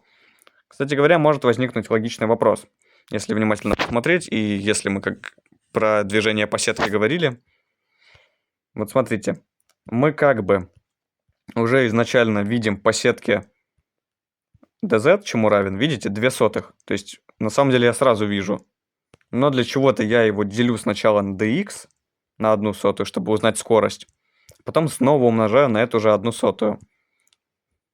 На самом деле, если мы говорим это в контексте таблицы, нам это не нужно. Мы сразу видим, что вот, действительно, я перешел сюда, сразу получил изменение на 0,04. Если мы говорим по таблице, нам даже не нужно было это разбивать на 2 шага, чтобы это увидеть. Но вот я тут смешал вместе и теорию вот эту с табличками, уже реальный пример привел. Что в реальном примере у нас нет никакой вот такой таблицы. У нас есть просто функция вот такая, например, и мы находим ее частные производные. Там мы как бы за кадром оставляем вот это деление на dx, поэтому просто берем производную как бы, не думая, что мы там делим на какой-то dx, и поэтому мы снова умножаем обратно на этот dx. Когда мы говорим про табличку, да, нам, конечно, нет смысла делить на dx, потом умножать на dx. То есть как бы вот это мы находим алгебраически, просто сказав, что все переменные, кроме x, это константы, и умножаем потом на dx. Хорошо. Следующее. Уравнение касательной плоскости. Ну, либо для большего числа переменных, там уже, наверное, гиперплоскость, но мне не важно, как это называется. По сути, ничего сложного. Опять же, как мы говорили до этого, можно с двух сторон посмотреть. Можно сразу сказать, что так, z это z0 плюс dz. То есть какое-то значение вот это было, и плюс dz, насколько я перешел. Ну, либо можно записать изначальное наше уравнение полного дифференциала и благополучно z заменить на z минус z0, x на x минус x нулевое. То есть просто от каких-то бесконечно малых изменений перейти к любым вообще изменениям. То есть как бы я хочу обобщить вот эту плоскость не на маленькие изменения, а чтобы просто она простиралась на всю поверхность, на все трехмерное пространство. Ну, либо можем пойти вот так, сказать, так, z равно z0 плюс dz, dz вот он, подставляем вместо x и y соответствующее значение. На большее число переменных тоже обобщается очень легко, просто говорим f равно f нулевое плюс производная по x умножить на смещение по x, потом то же самое по y, то же самое по z. То есть аналогично все. Просто вместо дифференциалов мы записываем уже конкретные изменения конечные. Ну, любые изменения просто. Насколько мы сместились по x из точки x нулевое, по y, по z или по еще каким-то переменным. Итак, мы как бы этого уже отчасти коснулись, но давайте более ясно объявим, что когда мы двигались по функции одной переменной, мы могли двигаться только в одном направлении. Вот, допустим, у нас там была функция y от x. Я говорю, я двигаюсь вот чисто по x сюда. Соответственно, на какое-то значение увеличивается y, там пропорционально x. Когда я двигаюсь по функции двух переменных, я уже говорю, что я могу в разные стороны идти. Могу идти чисто по x, могу идти по y, могу идти по какой-то комбинации, то есть могу идти вдоль какого-то вектора. Ну, давайте чуть-чуть подумаем о том, что как бы вообще сама производная означает, какой ее смысл, ну, что ли, физический, математический. Физический смысл производной – это скорость, это расстояние, которое пройдет тело в следующую секунду. То есть, например, вот в физике измеряется скорость 5 метров в секунду. Неважно, что я там измерял, например, и получил ее там за миллионную долю секунды, все равно 5 метров в секунду. То есть я говорю, что если тело будет идти с такой же скоростью, оно пройдет 5 метров за секунду.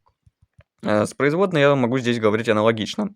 Я говорю, что производная – это такая величина, на которую изменится функция, если там дифференциал изменится на единицу. То есть вот есть, к примеру, производная моя dz по dx, и она означает что? Она означает, что если dx равен единичке, короче, функция изменится на dz по dx. То есть в данном случае производная по x равна 3, производная по y равна 4. Когда я изменяю x на единичку, y не трогаю, у меня функция меняется на значение частной производной по x. Когда наоборот изменяю y на единичку, функция меняется на значение частной производной по y. И в принципе с помощью этих двух изменений я могу показать изменения вдоль любого вектора. Однако там тоже мне нужно понимать, что я должен двигаться на единичное расстояние. То есть вот он мой полный дифференциал есть у меня тут записан. dz равно dz по dx умножить на 3 плюс dz по dy умножить на 4. Это уже конкретные значения дифференциалов, их пропорция. То есть будто бы я взял dx равный 3, и dy равен 4. И вот я переместился вот в ту точку. Я мог бы записать здесь там 0,03 и 0,04, чтобы работать именно с бесконечно малыми величинами. Но на деле здесь мне без разницы. Я просто говорю, что я иду вдоль вектора с компонентами 3, 4. Самое главное, что я все равно должен его, как это называется, нормализовать.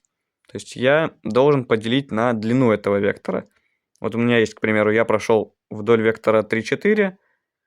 Я должен поделить на длину этого вектора. То есть в данном случае вот было у меня dz и делю на dl. Уже как бы частная производная вдоль направления моего вектора. Получается, что я просто делю все на пятерку, то есть на длину этого вектора. Теперь давайте посмотрим, что у нас по факту произошло. Вот он был мой dz по dx. Это производная при движении по x. Был dz по dy, а вот dz по dl. То есть я уже вижу, насколько я смещусь, если я в направлении вектора пройду на единичное расстояние. Ну, я смещусь на 5. Давайте посмотрим теперь, что у нас геометрически получается. Я фактически прошел как бы по треугольнику со сторонами 3, 4, но потом мне нужно было, чтобы гипотенуза вот эта была равна единице. То есть я построил вот такой вот подобный треугольник. И, соответственно, его стороны будут 3 пятых и 4 пятых. Давайте чуть-чуть опять вспомним тригонометрию. Что такое... Вот если я проведу здесь уголочек альфа. Что такое косинус этого уголочка? Это отношение прилежащего катета к гипотенузе. Соответственно, 3 пятых это не что иное, как косинус альфа. И я, конечно, мог бы с таким же успехом сказать, что 4 пятых это синус альфа, и это в целом так и есть. Это правда. Однако, когда мы обобщаем, я как бы хочу спросить, если я прошел сюда на единичку, сколько же я прошел по оси y, а потом по оси z. И для обобщения нам оказывается удобно здесь провести уголочек бета. И тогда 4 пятых это будет как раз таки косинус бета. Вот он, косинус бета. Получаем, что dz по dl, то есть производная в направлении L, равно dz по dx умножить на косинус альфа плюс dz по dy умножить на косинус бета. То есть производная и проекция нашего вектора на соответствующую ось. Если мы хотим это обобщить, мы говорим просто, вот пускай есть трехмерный вектор какой-то, то есть вот я движусь по набору моих значений x, y, z. И у этого вектора есть проекции. Вот проекция. И вот здесь уголочек альфа между осями. Соответственно, вот эта единичка, вот это будет косинус альфа, потому что альфа между ними лежит, прилежащий катет на гипотенузу. Аналогично, вот эта сторона будет равна косинус бета, а вот это косинус гамма. Соответственно, через косинус это очень легко обобщается. Можно это я решил уже сразу для функции f написать. То есть для функции f df под x умножить на косинус, соответственно, между осью x и нашим вектором. df под y умножить на косинус бета, df под z умножить на косинус гамма. И плюс какие там еще будут у нас частные производные, какие углы будут между ними. Вот если я говорю вот в контексте таблички, я могу не париться даже. Мне и так понятно, что тут будет происходить. Не думать о каких-то косинусах. Мне понятно, что вот действительно здесь я пройду на 3 пятых, а здесь на 4 пятых. И есть, знаете ли, разные крайности у того, когда мы идем по направлениям. Вот смотрите, я обозначил, это должна быть, по идее, окружность, но у меня табличка кривая, поэтому это не окружность. Но это единичное расстояние от нашей выбранной точки. Вот если я пройду сюда, ее значение функции увеличилось на 3. Если пройду сюда, увеличилось на 5. Это, кстати, максимальное значение, которое тут возможно. И мы потом тоже про него будем говорить. Если пройдем сюда, функция изменилась на 4. Если пройдем сюда, она изменилась на 0. Вот эта концепция, что функция... Мы можем пройти вот сюда по функции, и она изменится на 0. Нам тоже будет очень интересно сейчас. Представьте, у нас есть какая-то функция f от x, y равно константа. То есть это та же самая функция z, вот допустим z равно x квадрат плюс y квадрат. Но я говорю, что она конкретно равна единице. То есть не очень удобный метод показывать, тем более это не та функция. Но вот просто представьте, что это та же функция z, но я движусь только определенным образом по ней. Вот здесь вот, к примеру, это будет вот таким образом я как-то движусь. То есть где у меня 0 проскакивает. Я говорю, что если я нахожусь в какой-то данной точке, то при изменении x у меня соответствующим образом меняется и y. То есть они связаны. В общем, самое главное, что мне нужно понимать для неявной функции, что ее полный дифференциал должен быть равен нулю. Потому что это наше условие неявной функции, чтобы она не изменялась. Поэтому вот это изменение, вот я вот сюда должен пройти, чтобы дифференциал равнялся нулю. Что такое дифференциал, мы только что писали. Полный дифференциал равен df по dx умножить на dx плюс df по dy умножить на dy. Это равно нулю. Теперь там переносим вправо, делим на dx, делим на вот эту производную нашу. И знаете, что мы получаем? dy по dx равно минус производная по x частная делить на минус частная производная по y. То есть у нас типа получилась производная dy по dx наш. И ее, кстати, так обычно в учебниках и называют. То есть производная неявной функции. Однако, это в случае x и y мы как-то привыкли, что, наверное, y зависит от x, поэтому dy по dx это производная. Однако же Представьте просто другие переменные какие-то t, например, и z. Какая из них главнее, какая менее главная? У нас нет приоритета на самом деле. То есть я могу x поменять и должен y соответствующим образом поменяться, а могу наоборот. Поменять y, а поменять соответствующим образом x. Они созависимы. Я от изменения одной функции могу понять изменение другой. И поэтому я могу благополучно также и dx по dy назвать частной производной. Но это, кстати, не производная в привычном смысле. Можно, как бы, кстати, сказать, что локально вот эта неявная функция, ее можно представить как y равно y от x. Или с таким же успехом x равно x от y. То есть у меня нет приоритета. Я могу как одну переменную посчитать функцию от другой, так и наоборот. Вот даже смотрите, как это обычно обучают в ВУЗе. Есть у нас функция x квадрат плюс y квадрат равно единице. И вот я только что написал.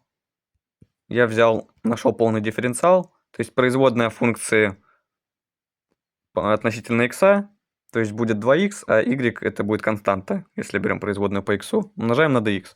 Плюс 2y dy равно 0. dy по dx равно минус xy.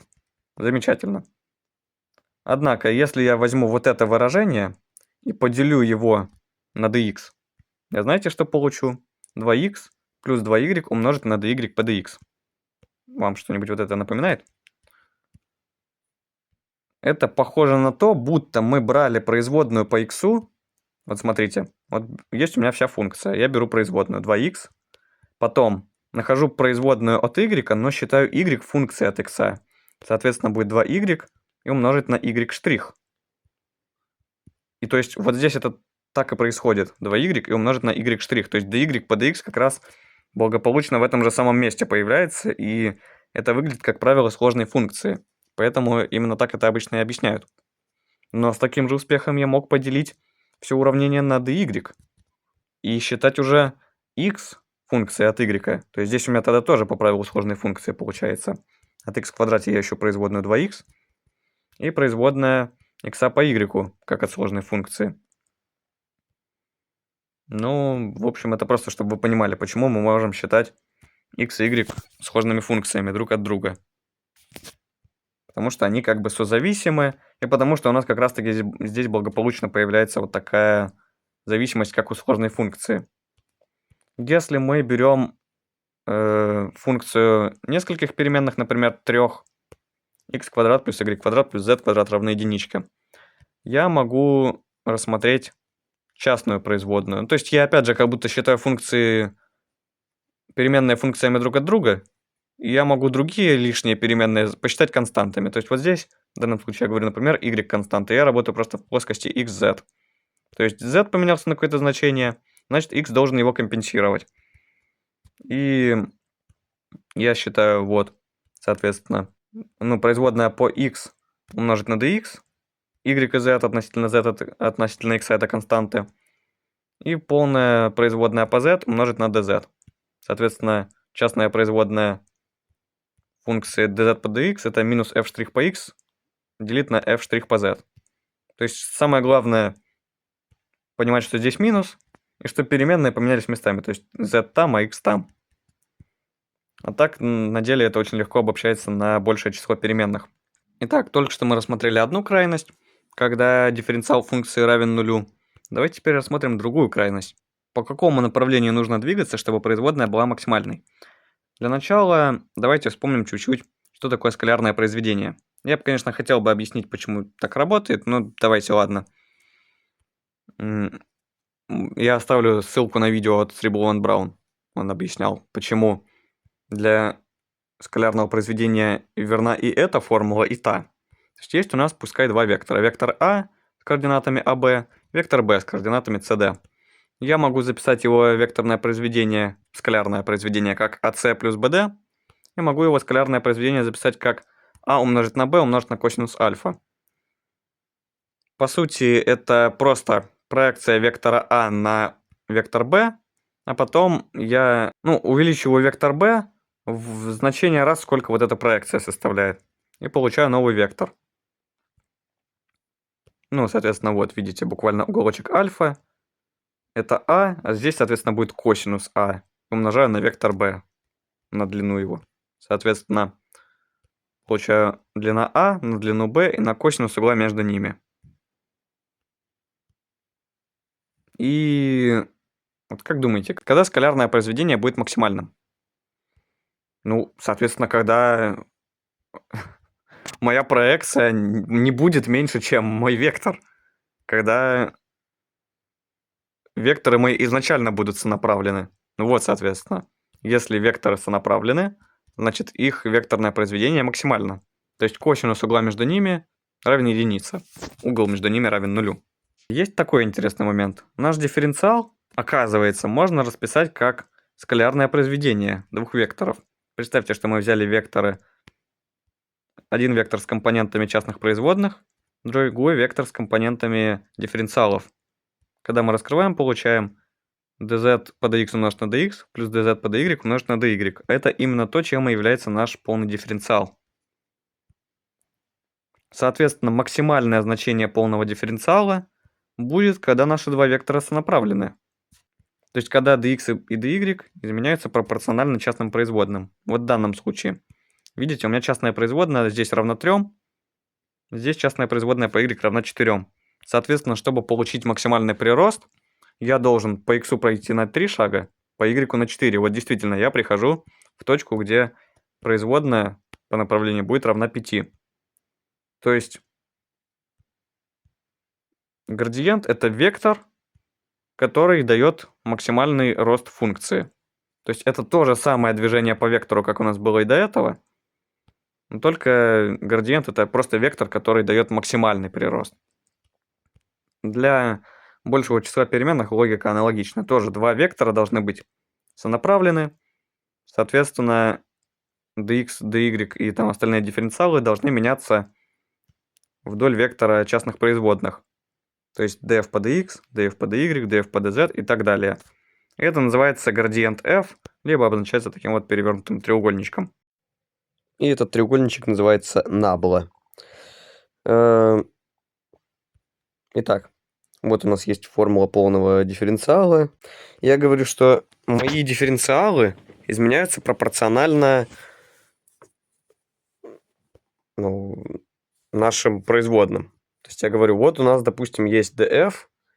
Я подставлю вместо своих дифференциалов значение этих частных производных. То есть я по x прошел на df по dx, по y на df по dy, по z на df по dx, и у меня получилась вот такая штука. Типа вместо dx я подставил тоже частную производную по dx, у меня вот получились сумма квадратов просто. Теперь, если я хочу узнать df по dl, то есть значение производной, я делю наш дифференциал на длину вектора, то есть на корень из суммы квадратов. Ну, это обобщенная теорема Пифагора, то есть когда у нас, например, есть стороны x и y под прямым углом, я могу сказать, что длина гипотенузы – это корень из x квадрат плюс y квадрат. Дальше можно это на большее число измерений обобщить. То есть здесь опять же будет корень из суммы квадратов, то есть уже корень из всех трех переменных в квадратах. Вот. И то есть получаю, что длина вектора – это корень из суммы квадратов. То есть если я по вектору градиента пройду на единичное расстояние, то значение изменится на корень из суммы квадратов. Но мы, кстати, здесь это как раз-таки видим, что когда мы проходим вот по вектору на единичное расстояние, мы проходим на пятерку. А пятерка – это как раз-таки корень из 3 квадрат плюс 4 квадрат. Итак, дальше. Мы для функции одной переменной говорили про дифференциалы высших порядков, и для функции многих переменных тоже хотелось бы о них поговорить. Вот есть у нас дифференциал первого порядка dz, там мы уже говорили, что это такое. Давайте найдем дифференциал второго порядка, то есть это дифференциал от дифференциала. То есть, соответственно, смотрите, вот у нас было dz, это частная производная функции по x умножить на dx, плюс частная производная функции по y умножить на dy. Здесь я делаю то же самое. Наш dz, вот он записан. Я беру от него производную по x, умножаю на dx, потом беру производную по y, умножаю на dy. dx и dy мы так же, как для функции одной переменной, считаем, что уже шаги у нас зафиксированы, поэтому их можно выносить как константы. Соответственно, получаю, что вот здесь у меня будет z' по x, как сама функция, и еще штрих по x. То есть производная по x от вот этого. Плюс было z' по y, и взяли от него производную по x. Дифференциалы перемножились. И здесь получилось z' по xy. И далее z' по yy. И есть, кстати говоря, такой факт интересный, что смешанные производные, вот это называется смешанными производными, когда у нас есть производная по yx, есть производная по xy, они равны. И дифференциалы одни и те же, поэтому целиком эти слагаемые будут одинаковыми. Может быть, я позже постараюсь объяснить, почему так, но нам сейчас важно, что если у меня здесь переменные и здесь точно такие же переменные, то эти производные будут одинаковы. Поэтому я могу сгруппировать вот таким образом, написать, что дифференциал второго порядка равен z' по xx умножить на dx в квадрате, плюс дважды смешанная производная умножить на dx dy, плюс z' по yy dy квадрат. Ну, либо можно через обозначение производных это записать. И, кстати, вроде бы наоборот, здесь вот если здесь xy, то когда я записываю через дифференциалы, оно будет записываться наоборот, типа dy, потом dx. Но у нас все равно здесь они равны. Для большинства уважающих себя функций смешанные производные будут равны. Так что нам в целом не сильно важно. И есть такая вот интересная символичная запись. Если я... Вот смотрите, что такое было dz? Вот, dz. И у меня вот здесь вот фигурирует z-ка. Что, если я буквой d обзову... Вот здесь z-ку уберу и там все z-ки поубираю? Оказывается, что это даст мне тот же самый результат. Смотрите, d равно как дифференциал, но только без z-ок, без вот этих. Что, если я возьму эту d, возведу в квадрат и умножу на z? Я получу абсолютно аналогичный результат, как и там. И это странно. Кто такая вообще эта d? Почему я могу вот так вот ее возвести в квадрат и умножить на z? Ну, мы сейчас будем в этом разбираться. Потому что никакого геометрического значения вот эта штука не имеет. То есть про дифференциал мы говорили, да, дифференциал там это полное изменение функции. Вот это кто-то, что вообще вот это такое? Так можно и для дифференциалов больших порядков сделать тоже. То есть возвести эту штуку в куб и умножить на z. И тоже получить выражение, которое тоже будет правильным. Но что вообще это все значит? Откуда это берется? И тут нам поможет комбинаторика. Давайте вообще вспоминать, кто такой бином Ньютона и что мы вообще делаем, когда возводим что-то в степень. Вот, допустим, я хочу возвести в квадрат а плюс b.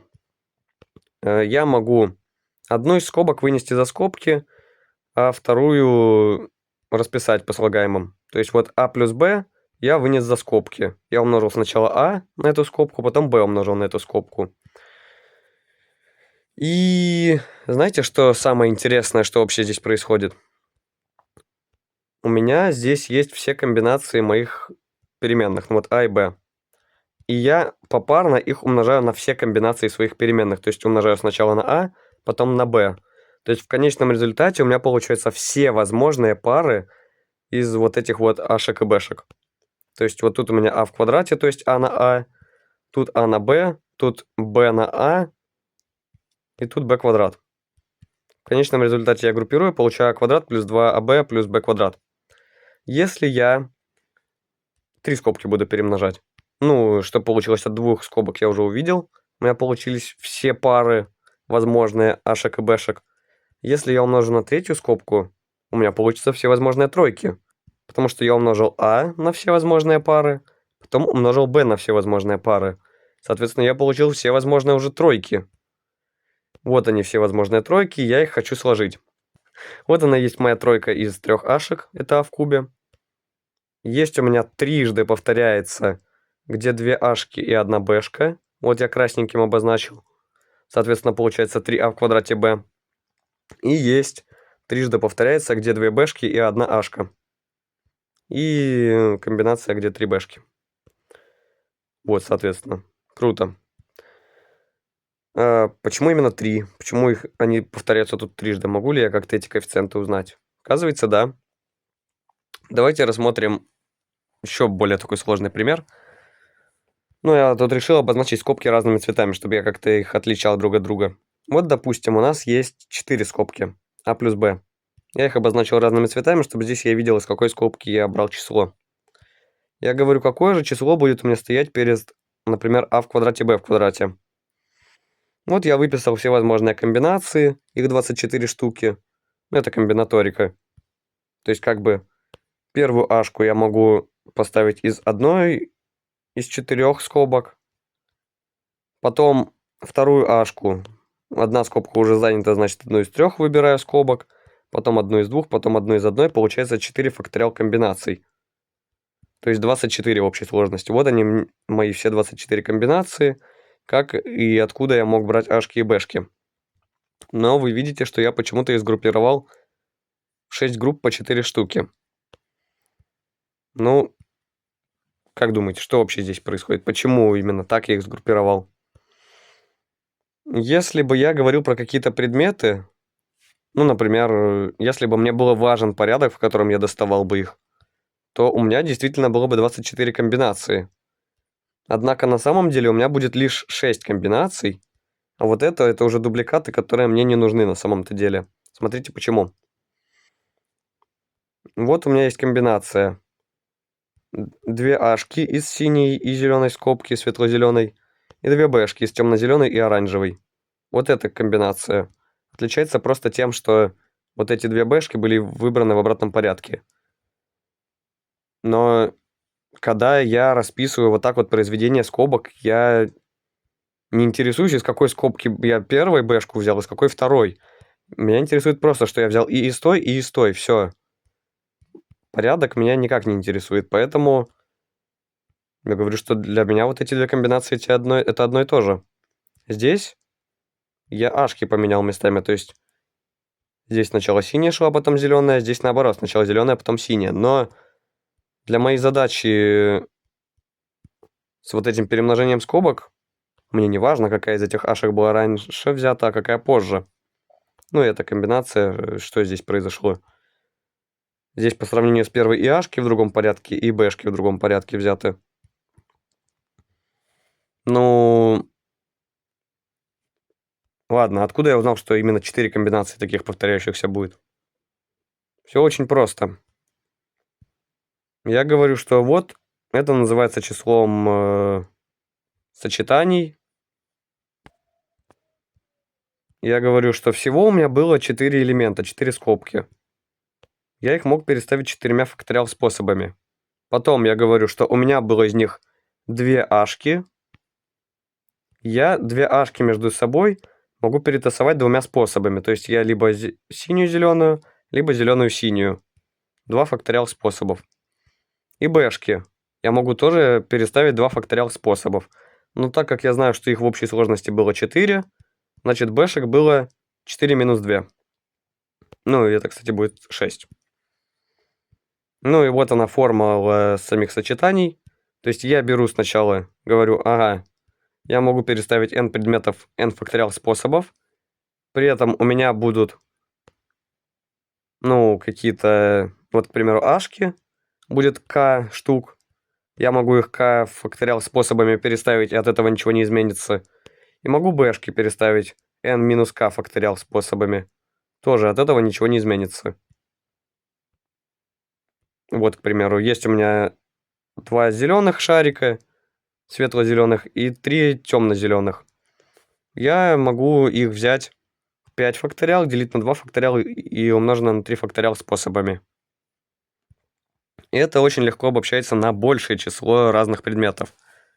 К примеру, если у меня есть 9 предметов, я говорю, сколькими способами я мог бы взять 2 светло-зеленых, 3 темно-зеленых и 4 оранжевых. Я говорю, что ну всего я могу 9 шариков перетасовать 9 факториал способами.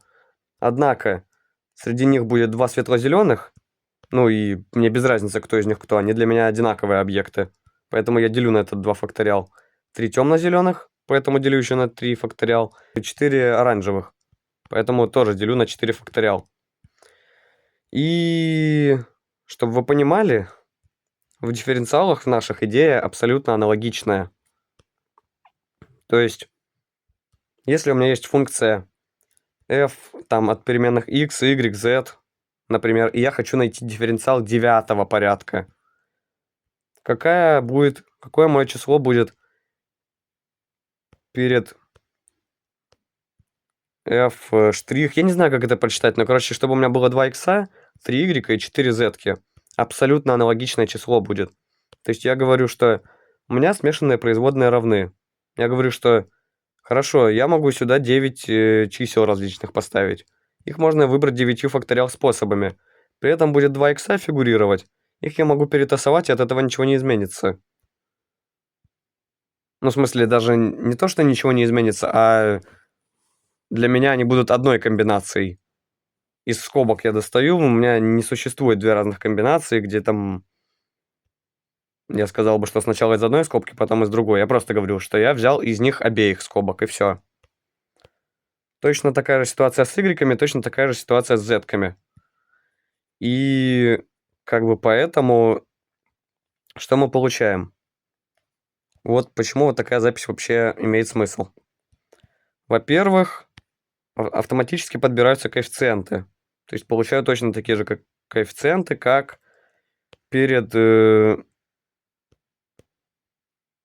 соответствующими членами в разложении от скобок. Во-вторых, у меня получаются точно такие же степени для дифференциалов. Вот здесь фигурируют точно такие же степени для дифференциалов. Как вот если бы я раскладывал вот эту скобку. И в-третьих, у нас есть удачное обозначение, что мы обозначили дифференциал как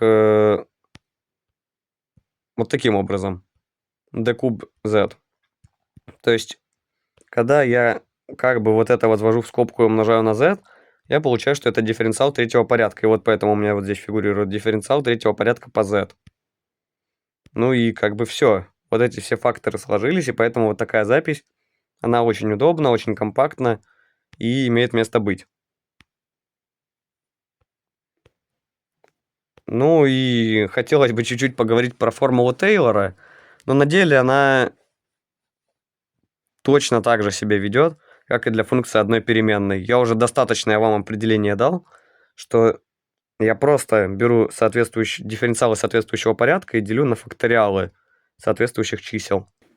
Для одной переменной я интегрировал вклады, ну, соответственно, по одному направлению. Была у меня там, например, функция от y, я суммировал все вот эти вклады по x. Здесь я могу просто вдоль какой-то прямой пойти.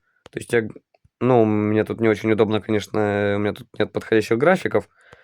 Ну вот, допустим, бы я пришел вот в эту точку, стал бы суммировать вот здесь все вклады вот эти.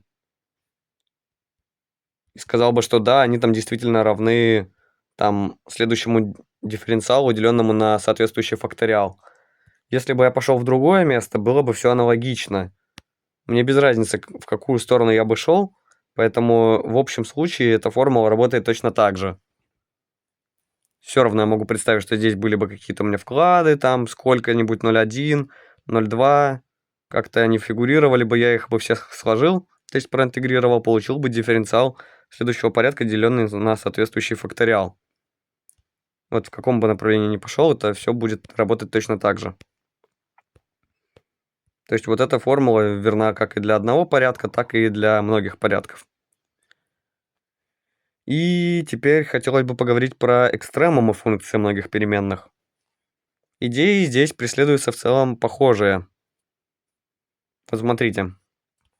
Я говорю, есть у меня функция многих переменных. Ну и опять же есть вот он мой ряд Тейлора. f нулевое значение в точке, по сути, на факториал никак не влияет, это просто константа. А вот уже дифференциал первого порядка, он влияет. Смотрите. Вот есть дифференциал первого порядка. Если вот эта вот частная производная, например, по x не равна нулю, то я могу изменить знак dx, и, допустим, туда бы он прошел, стал положительный вклад, сюда пройдет, станет отрицательный. То есть просто dx сам. Вот остальное, допустим, все неизменно, или там зануляется, или еще что-то. А вот dx, он дал бы просто в одну сторону, пройдя положительный вклад, просто умножившись на производную, или там отрицательный, в другую сторону он дал бы отрицательный вклад. Поэтому я говорю, что дифференциал должен быть равен нулю, и все частные производные должны быть равны нулю. И как бы вопросик стоит, потому что это нам ничего не говорит о поведении функции, ничего не говорит о том, будет ли экстремум или не будет. А если хотя бы одна из частных производных не равна нулю, то опять же, как я сказал, я могу там выбрать какое-то направление, к примеру, даже вот взять эти все дифференциалы занулить, то есть пройти только по x. И пройдя по x в одном направлении будет у меня положительное, в другом направлении отрицательное. Ну, уже зависит от знака самой этой частной производной.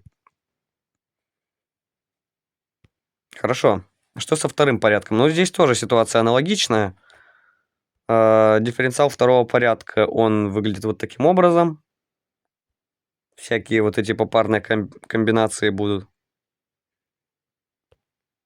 Вот.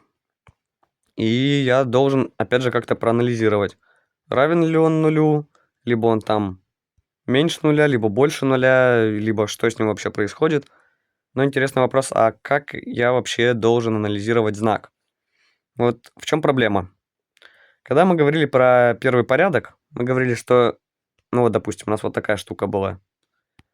Я говорил, так, хорошо, dx квадрат – это, ну, величина там всегда положительная, ну, либо равна нулю, ну, там, ну, равна нулю в самой же точке. А так это величина положительная, поэтому знак моего второго дифференциала зависит просто от производной. Однако здесь у нас есть вот такой смешанный член, где я могу сказать, например, при прочих равных, если я пройду по x в одну сторону, будет там, например, положительно, пройдя в другую сторону отрицательно. То есть просто знак dx уже будет влиять на этот член, и мне как-то тяжело уже становится анализировать, что здесь вообще происходит. Ну, в общем, если все частные производные равны нулю, то аналогичная ситуация, как и с первым порядком, что второй дифференциал нам не дает никакой информации. Если второй дифференциал больше нуля, значит, отходя от любой точки, я там увеличиваю свое значение, значит, я где-то, ну, в минимуме нахожусь. Если дифференциал меньше нуля, значит, это точка максимума. Вот это вообще очень интересная штука. Она, короче, означает, что у нас может быть так называемое седло. То есть, например, пройдя в одну сторону, я увеличу значение, пройдя в другую сторону, я уменьшу значение, пройдя в третью сторону, там вообще, может быть, 0 будет. То есть, ну, это так называемое седло. Ну, давайте посмотрим вообще, хотя бы попытаемся чуть-чуть проанализировать, что мы вообще можем сделать, как мы можем оценить знак такого выражения. Ну, я думаю, вот тут вы как-то прослеживаете связь. Я просто заменил частные производные коэффициентами, а dx и dy просто заменил на x и y, чтобы проще было. Я говорю, что, ну, я могу разбить, допустим, выражение на сумму квадратов. Смотрите. Вот, например, x квадрат плюс 2xy плюс 2y квадрат. Я могу расписать как x плюс y в квадрате плюс y в квадрате. Кстати говоря, еще что важно, что я могу переписать то же самое выражение, но поменять коэффициенты. При этом они все равно оба останутся положительными. То есть здесь у меня были 2 единички, там будет, например, 4,9. Но что то положительно, что то положительно. Что 2 единички положительны, что четверка и девятка положительны. И если коэффициенты перед моими квадратами положительны, соответственно, само мое выражение будет больше нуля. А значит, ну, больше нуля, если это был бы дифференциал второго порядка, то это был бы минимум. Я, что самое интересное, кстати, не могу вот так вот просто поменять, поставить здесь минус 4. Потому что мне тогда придется внести отрицательное число сюда, под корень, и там образуется число и, корень из минус единицы. Хорошо.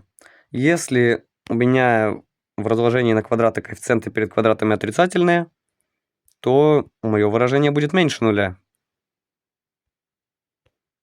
А бывает еще ситуация, когда перед одними коэффициентами, перед одними квадратами коэффициента отрицательно, перед другими положительно. Вот как здесь, например, здесь единичка, здесь минус единичка. Тогда я говорю, что я не знаю, чему это будет равно. В каких-то направлениях это может быть положительно, в каких-то отрицательно, где-то равно нулю, и поэтому вот это будет как раз моя ситуация с седлом. То есть не экстремумом. И с дифференциалами на самом деле такая идея работает.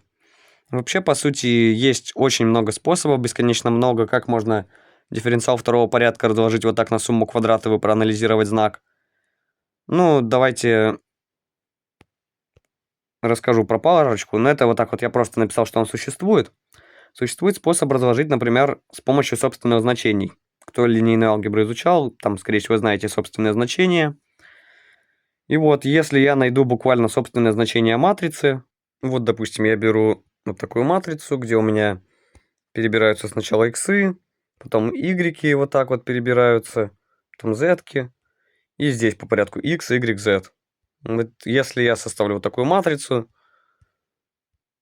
и найду ее собственное значение, то я смогу разложить по каким-то там векторам. То есть вот до этого я работал dx, dy, dz, там, это, ну, какой-то вектор, я не знаю, что это за вектор. Мне вообще даже не важно, что это за вектор. Я просто говорю, что если я пройду по вот этому вектору, то там, ну, взяв какие-то там векторы, я могу оценить их общий вклад без смешанных членов. То есть просто по шажкам, по вот этим векторам, умноженным на соответствующие коэффициенты. Вот, и поэтому можно, в принципе, найти собственное значение и оценить их знаки. То есть, если все эти собственные значения отрицательны, то это будет точка максимума, как мы и говорили, потому что второй дифференциал будет отрицателен. Если все эти собственные значения будут положительны, то второй дифференциал будет положителен, и это будет точка минимума. Но есть еще другой способ, который обычно используется в вузах, но никто не объясняет, что это вообще, откуда это берется. Есть другой способ, то есть есть бесконечно много способов, но вот два из таких популярных способов, либо через собственное значение, либо через такие вот коэффициенты альфа. Смотрите, вот составил я матрицу из частных производных, ну, опять же, смешанные производные равны, матрица симметрична, то есть вот f по zy и f по yz, видите, и там у меня четверка написана. Кстати говоря, здесь это важно, но большинство уважающих себя функций, для них смешанные производные равны, поэтому в любом случае матрица будет симметричной. Вот, я говорю, что я могу найти определители угловых миноров, то есть вот такой маленькой матрицы, потом вот такой матрицы, потом вот такой матрицы. Если спросите, кстати, почему именно с x начинаю, ну, неважно, я мог бы переменные по-другому поставить. Просто важно то, что здесь я беру один x, здесь у меня уже фигурируют x и y, здесь уже все три переменные включаются в дело. Вот. То есть я мог бы переменные перетасовать по-другому. Нет никакого приоритета, что именно здесь x должен быть. Это условно. То есть я могу вычислить вот так вот определители и сказать, что вот эти мои коэффициенты альфа, вот альфа-1 это буквально дельта-1. Альфа-2 это отношение дельта-2 к дельта-1. Альфа-3 это отношение дельта-3 к дельта-2. Или же я могу это записать таким образом, что дельта-1 это альфа-1, дельта-2 это произведение первых двух альф, дельта-3 это произведение первых трех альф. И, соответственно, как я и говорил, если второй дифференциал больше нуля, соответственно, все альфы будут больше нуля. Соответственно, все вот эти дельты будут больше нуля. То есть, ну, положительные числа везде будут. То есть, вот это будет больше нуля, чтобы... Ну, если две альфа больше нуля, значит, и это больше нуля, значит, и там остальные все дельты тоже будут больше нуля. А если у меня альфа отрицательная, значит, знаки вот этих дельт будут чередоваться. То есть, вот здесь будет отрицательная, здесь будет два отрицательных перемножаться, соответственно, это будет больше нуля. Здесь будет три отрицательных числа, соответственно, это будет опять же меньше нуля.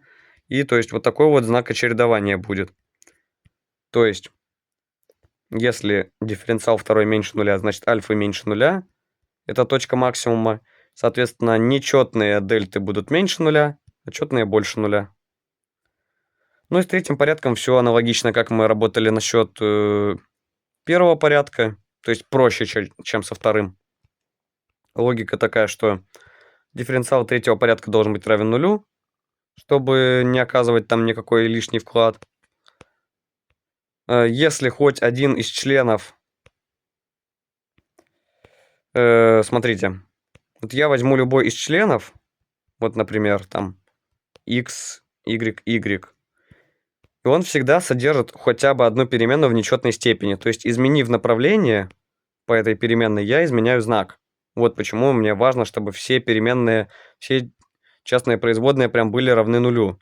То есть для четной степени я мог избавиться от вот этих смешанных членов, которые мне портят картину, а для нечетных порядков я не могу, потому что у меня все члены портят картину. Мне нужно, чтобы все они были равны нулю. Ну и, соответственно, вот для третьего порядка. Ну, для пятого, кстати, будет аналогично. Тоже просто все производные пятого порядка должны быть равны нулю. И, ну, вопросик, потому что мне это никакой информации не дает. Я говорю, что дифференциал третьего порядка мне не дал никакой информации о том, что это максимум, минимум. Но если хотя бы одна из смешанных производных не была равна нулю, то, опять же, я говорю, что один из дифференциалов там фигурирует в нечетной степени, значит, он изменяет знак. Значит, там я говорю, что в одну сторону пройду будет плюс, в другую сторону пройду будет минус. Значит, все, это точно не экстремум, это там седло. Хотя фиг пойми, что это в случае уже большого гигантского числа переменных. Ну, короче, это не экстремум.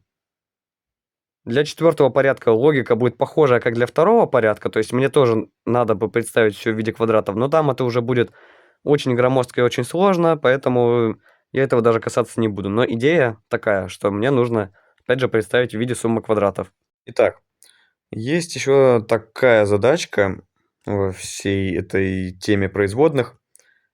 Вот у нас есть, допустим, функция f, и есть два условия, например, к примеру, два. Их может быть не два, и может переменных быть не три. Ну вот здесь, допустим, я говорю, есть функция, есть два условия. И меня интересует экстремум функции под этими условиями. Что вообще означают эти условия? Они означают, что вот, к примеру, мне только определенные тройки чисел подходят. Условие g будет задавать свою плоскость какую-то значений. Если думаете, почему плоскость, ну как бы одно условие, оно урезает одну размерность. Получается, как бы я могу взять конкретный x, и ему будет соответствовать, ну вот, допустим, мой кубик Рубика, хороший кубик Рубика. Я говорю, что у меня будет вот конкретный вот этот вот x, и ему будет соответствовать какая-то прямая и на плоскости YZ. Для каждого из иксов будет своя прямая, а совокупность прямых это уже будет плоскостью. Так как мы работаем там с дифференциалами, то мы считаем, что все изменения линейные, поэтому это не какая-то там сложная конструкция вот такая, это именно плоскость. Я говорю, вот у меня будет две плоскости, они пересекаются по прямой. Я хочу проверить, а вдоль этой прямой будет ли у моей функции f экстремум. Я говорю, вот у меня есть dg, я хочу, чтобы он был равен нулю, потому что я ищу экстремум, это условие экстремума. Так же, как у неявных функций dh и df дифференциалы тоже равны нулю. Это к этому всему мы вернемся позже. Вот смотрим вот сюда. Вот я могу найти dg, ну просто вот когда этого я искал дифференциалы. Тут коэффициенты все единички получились. Ну тут могли бы, конечно, опять же функции быть какие-то. Более сложная какая-то система могла бы быть. Но тут у меня простые функции, простая система. Вот просто dg и dh. Просто хотя бы подумать вообще, что мы делаем. Я говорю, что это уже система из двух уравнений на вот этих три дифференциала. И я могу выразить из них, как dy и dz будут выражаться через dx. Ну, либо можно через другой какой-то дифференциал. Если было, к примеру, одно условие, вот dg, я отсюда мог бы выразить только один дифференциал, например, сказать, что dz там равен какой-то комбинации там dx и dy. Тут уже от количества условий и от количества дифференциалов будет зависеть, как я их там могу друг через друга выразить.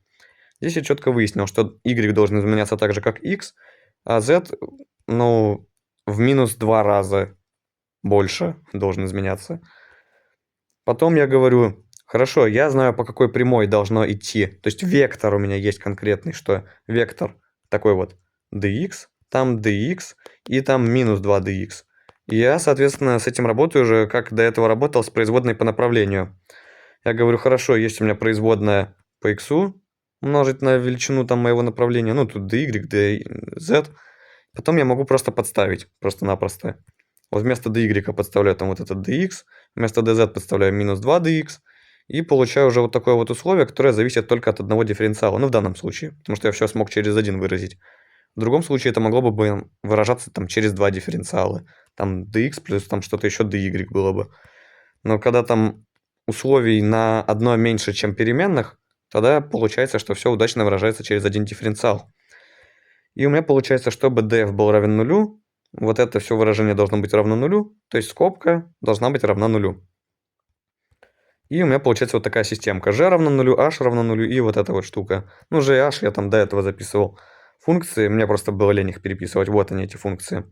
Я решаю эту системку и получаю точки, которые удовлетворяют этой системе.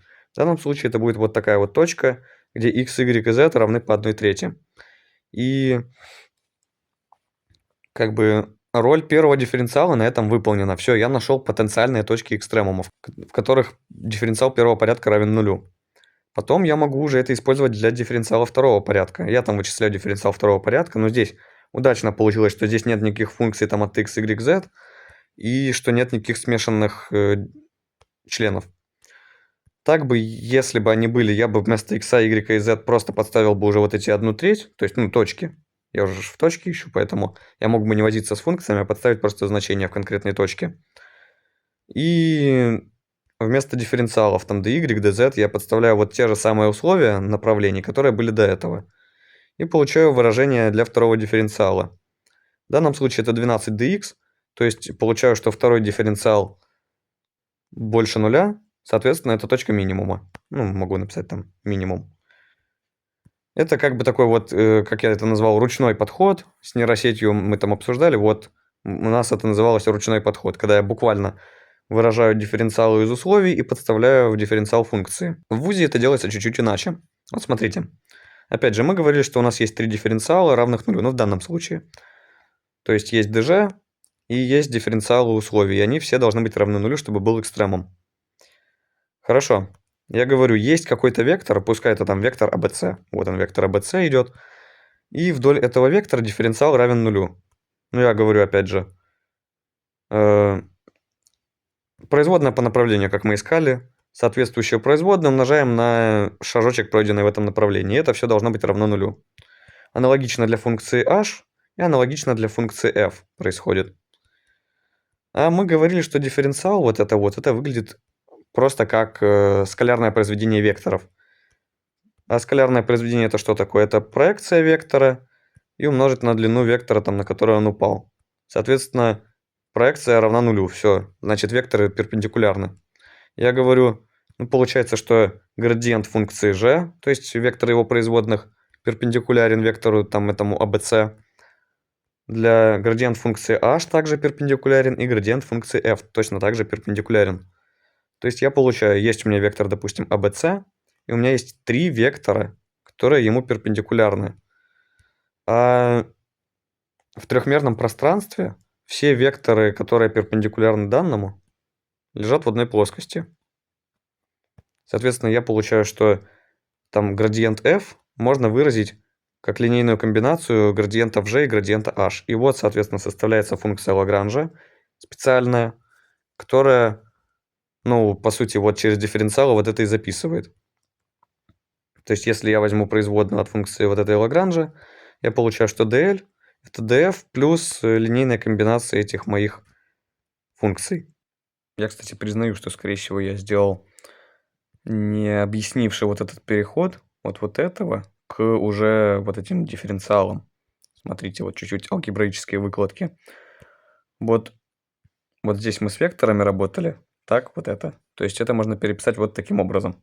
Соответственно, каждые соответствующие компоненты будут равны там, соответствующими коэффициентами.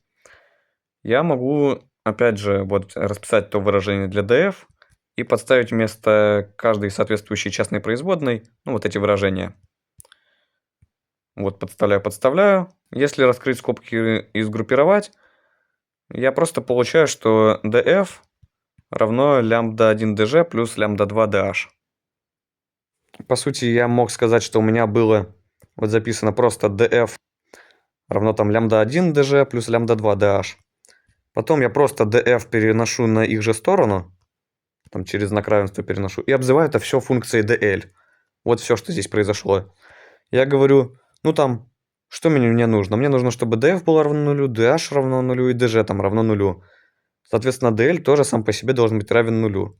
И у меня это уже превращается к задаче поиска экстремума вот этой функции L. То есть я говорю, dl равно нулю. Ага, значит, все частные производные этой функции равны нулю. То есть производная по x, по y, по z и производная по лямбдам точно так же равны нулю. Это уже функция, которая у меня вот зависит не только от x, y и z, а еще и вот от этих лямбд она тоже зависит. Ну и, кстати говоря, производная по лямбдам это наши же самые изначальные условия g и h. А вот эти три условия это то, что... Ну, то есть если лямбды выразить из одних уравнений и подставить в другие, то я получаю просто вот это же уравнение, которое я получал там при подстановке направлений в дифференциал первого порядка. Из этой системки, если я ее решу, я нахожу опять же точку и нахожу значение лямбд для каждой точки. Ну, то есть вот для этой точки, например, где все по 1/3, я получил там, ну, вот такие значения лямбд. И в будущем я, когда уже ищу второй дифференциал второго порядка, я считаю от вот этой функции дифференциал второго порядка, но уже могу подставить все лямбды и все переменные соответствующих значений. Соответственно, я нахожу, что здесь дифференциал, видите, он точно такой же получился, как там дифференциал функции f был. И дальше я могу подставить, в принципе, точно так же вручную и получить то же самое, как там было. Но есть здесь и другой подход. Для второго порядка можно составить окаймленный гессиан, так называемый. В нижнем квадрате я записываю все смешанные производные моей функции Лагранжа. Тут производные условий, частные производные, тут тоже частные производные условий. И начинаю перебирать вот так вот миноры. Там, ну, я не хочу вникать в подробности, ну, короче, там с размера 2m+1 на 2m+1. То есть вот когда у меня два условия, я просто, по сути, ищу определитель вот этой всей матрицы 5 на 5. И эта штука выдает результат -1 в степени m, где m это количество условий, умножить на там положительный множитель, по сути, это там якобиан в квадрате, ну, то есть, короче, просто какая-то штука положительная, умножить на дифференциал второго порядка. По сути, то есть как бы происходит почти та же самая подстановка, но там еще с дополнительным множителем. То есть я могу оценить знак второго дифференциала, найдя вот этот вот определитель. То есть, например, для двух переменных, для двух условий знак второго дифференциала будет точно таким же, как знак этого определителя. Там, если бы у меня было одно условие, то я сказал бы, например, что когда там этот определитель будет положительным, это будет точка максимума, когда отрицательным точка минимума. То есть наоборот, по сравнению с нашими представлениями, потому что определитель был бы по знаку противоположен там второму дифференциалу. Но я думаю, как-то вот так вот как-то это прояснилось, наверное. В целом, здесь куда там дальше идти вот в этих подходах каких-то, я не могу точно сказать. А в ручном подходе, да без проблем. Можно брать дальше там третий дифференциал третьего порядка, в него там точно так же подставить все эти значения, искать, будет ли он равен нулю или нет. Там дифференциал четвертого порядка. Ну, тут, конечно, могут проблемы быть, если вдруг у меня dx, ну, вдруг я через несколько дифференциалов выразил, тогда там не факт, что так легко все сойдется. Но если через один, то все легко. Вот тут я еще хотел упомянуть, что у меня на один перпендикулярный вектор всегда будет больше. Например, если у меня две переменных, то там это плоскость. Я говорю, что у прямой может быть, ну, все векторы перпендикулярные ей лежат на одной прямой. У меня должно быть два таких вектора. То есть там вектор, во-первых, изначальной функции f градиента, а во-вторых, вектор условия. То есть у меня одно условие, и уже я получаю, что это два вектора, которые там перпендикулярны какому-то вектору там ABC.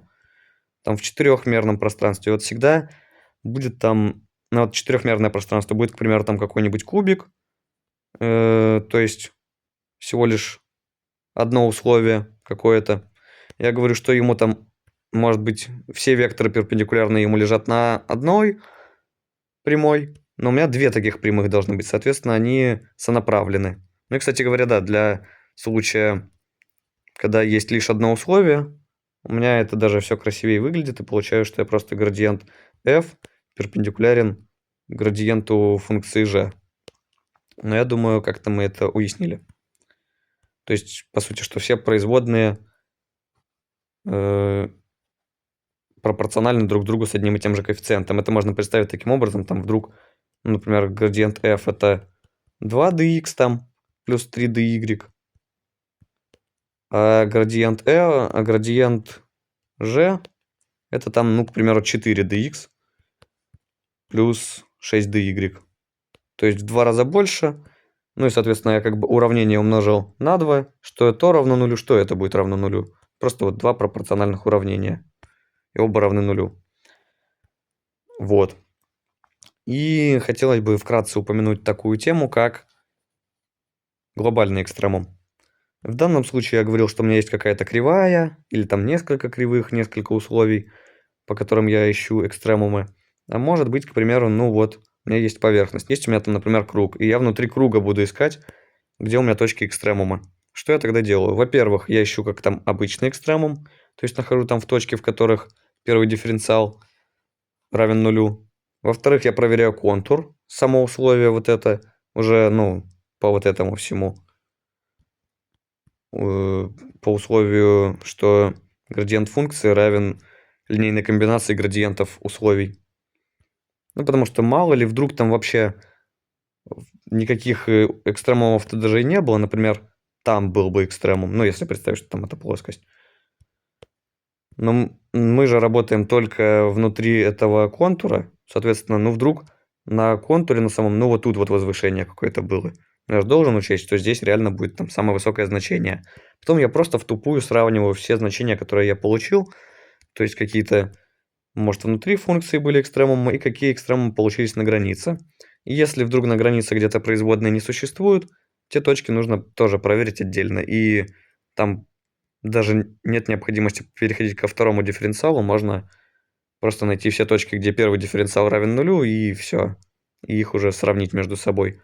У какой из них максимальное значение будет, а у какой минимальное.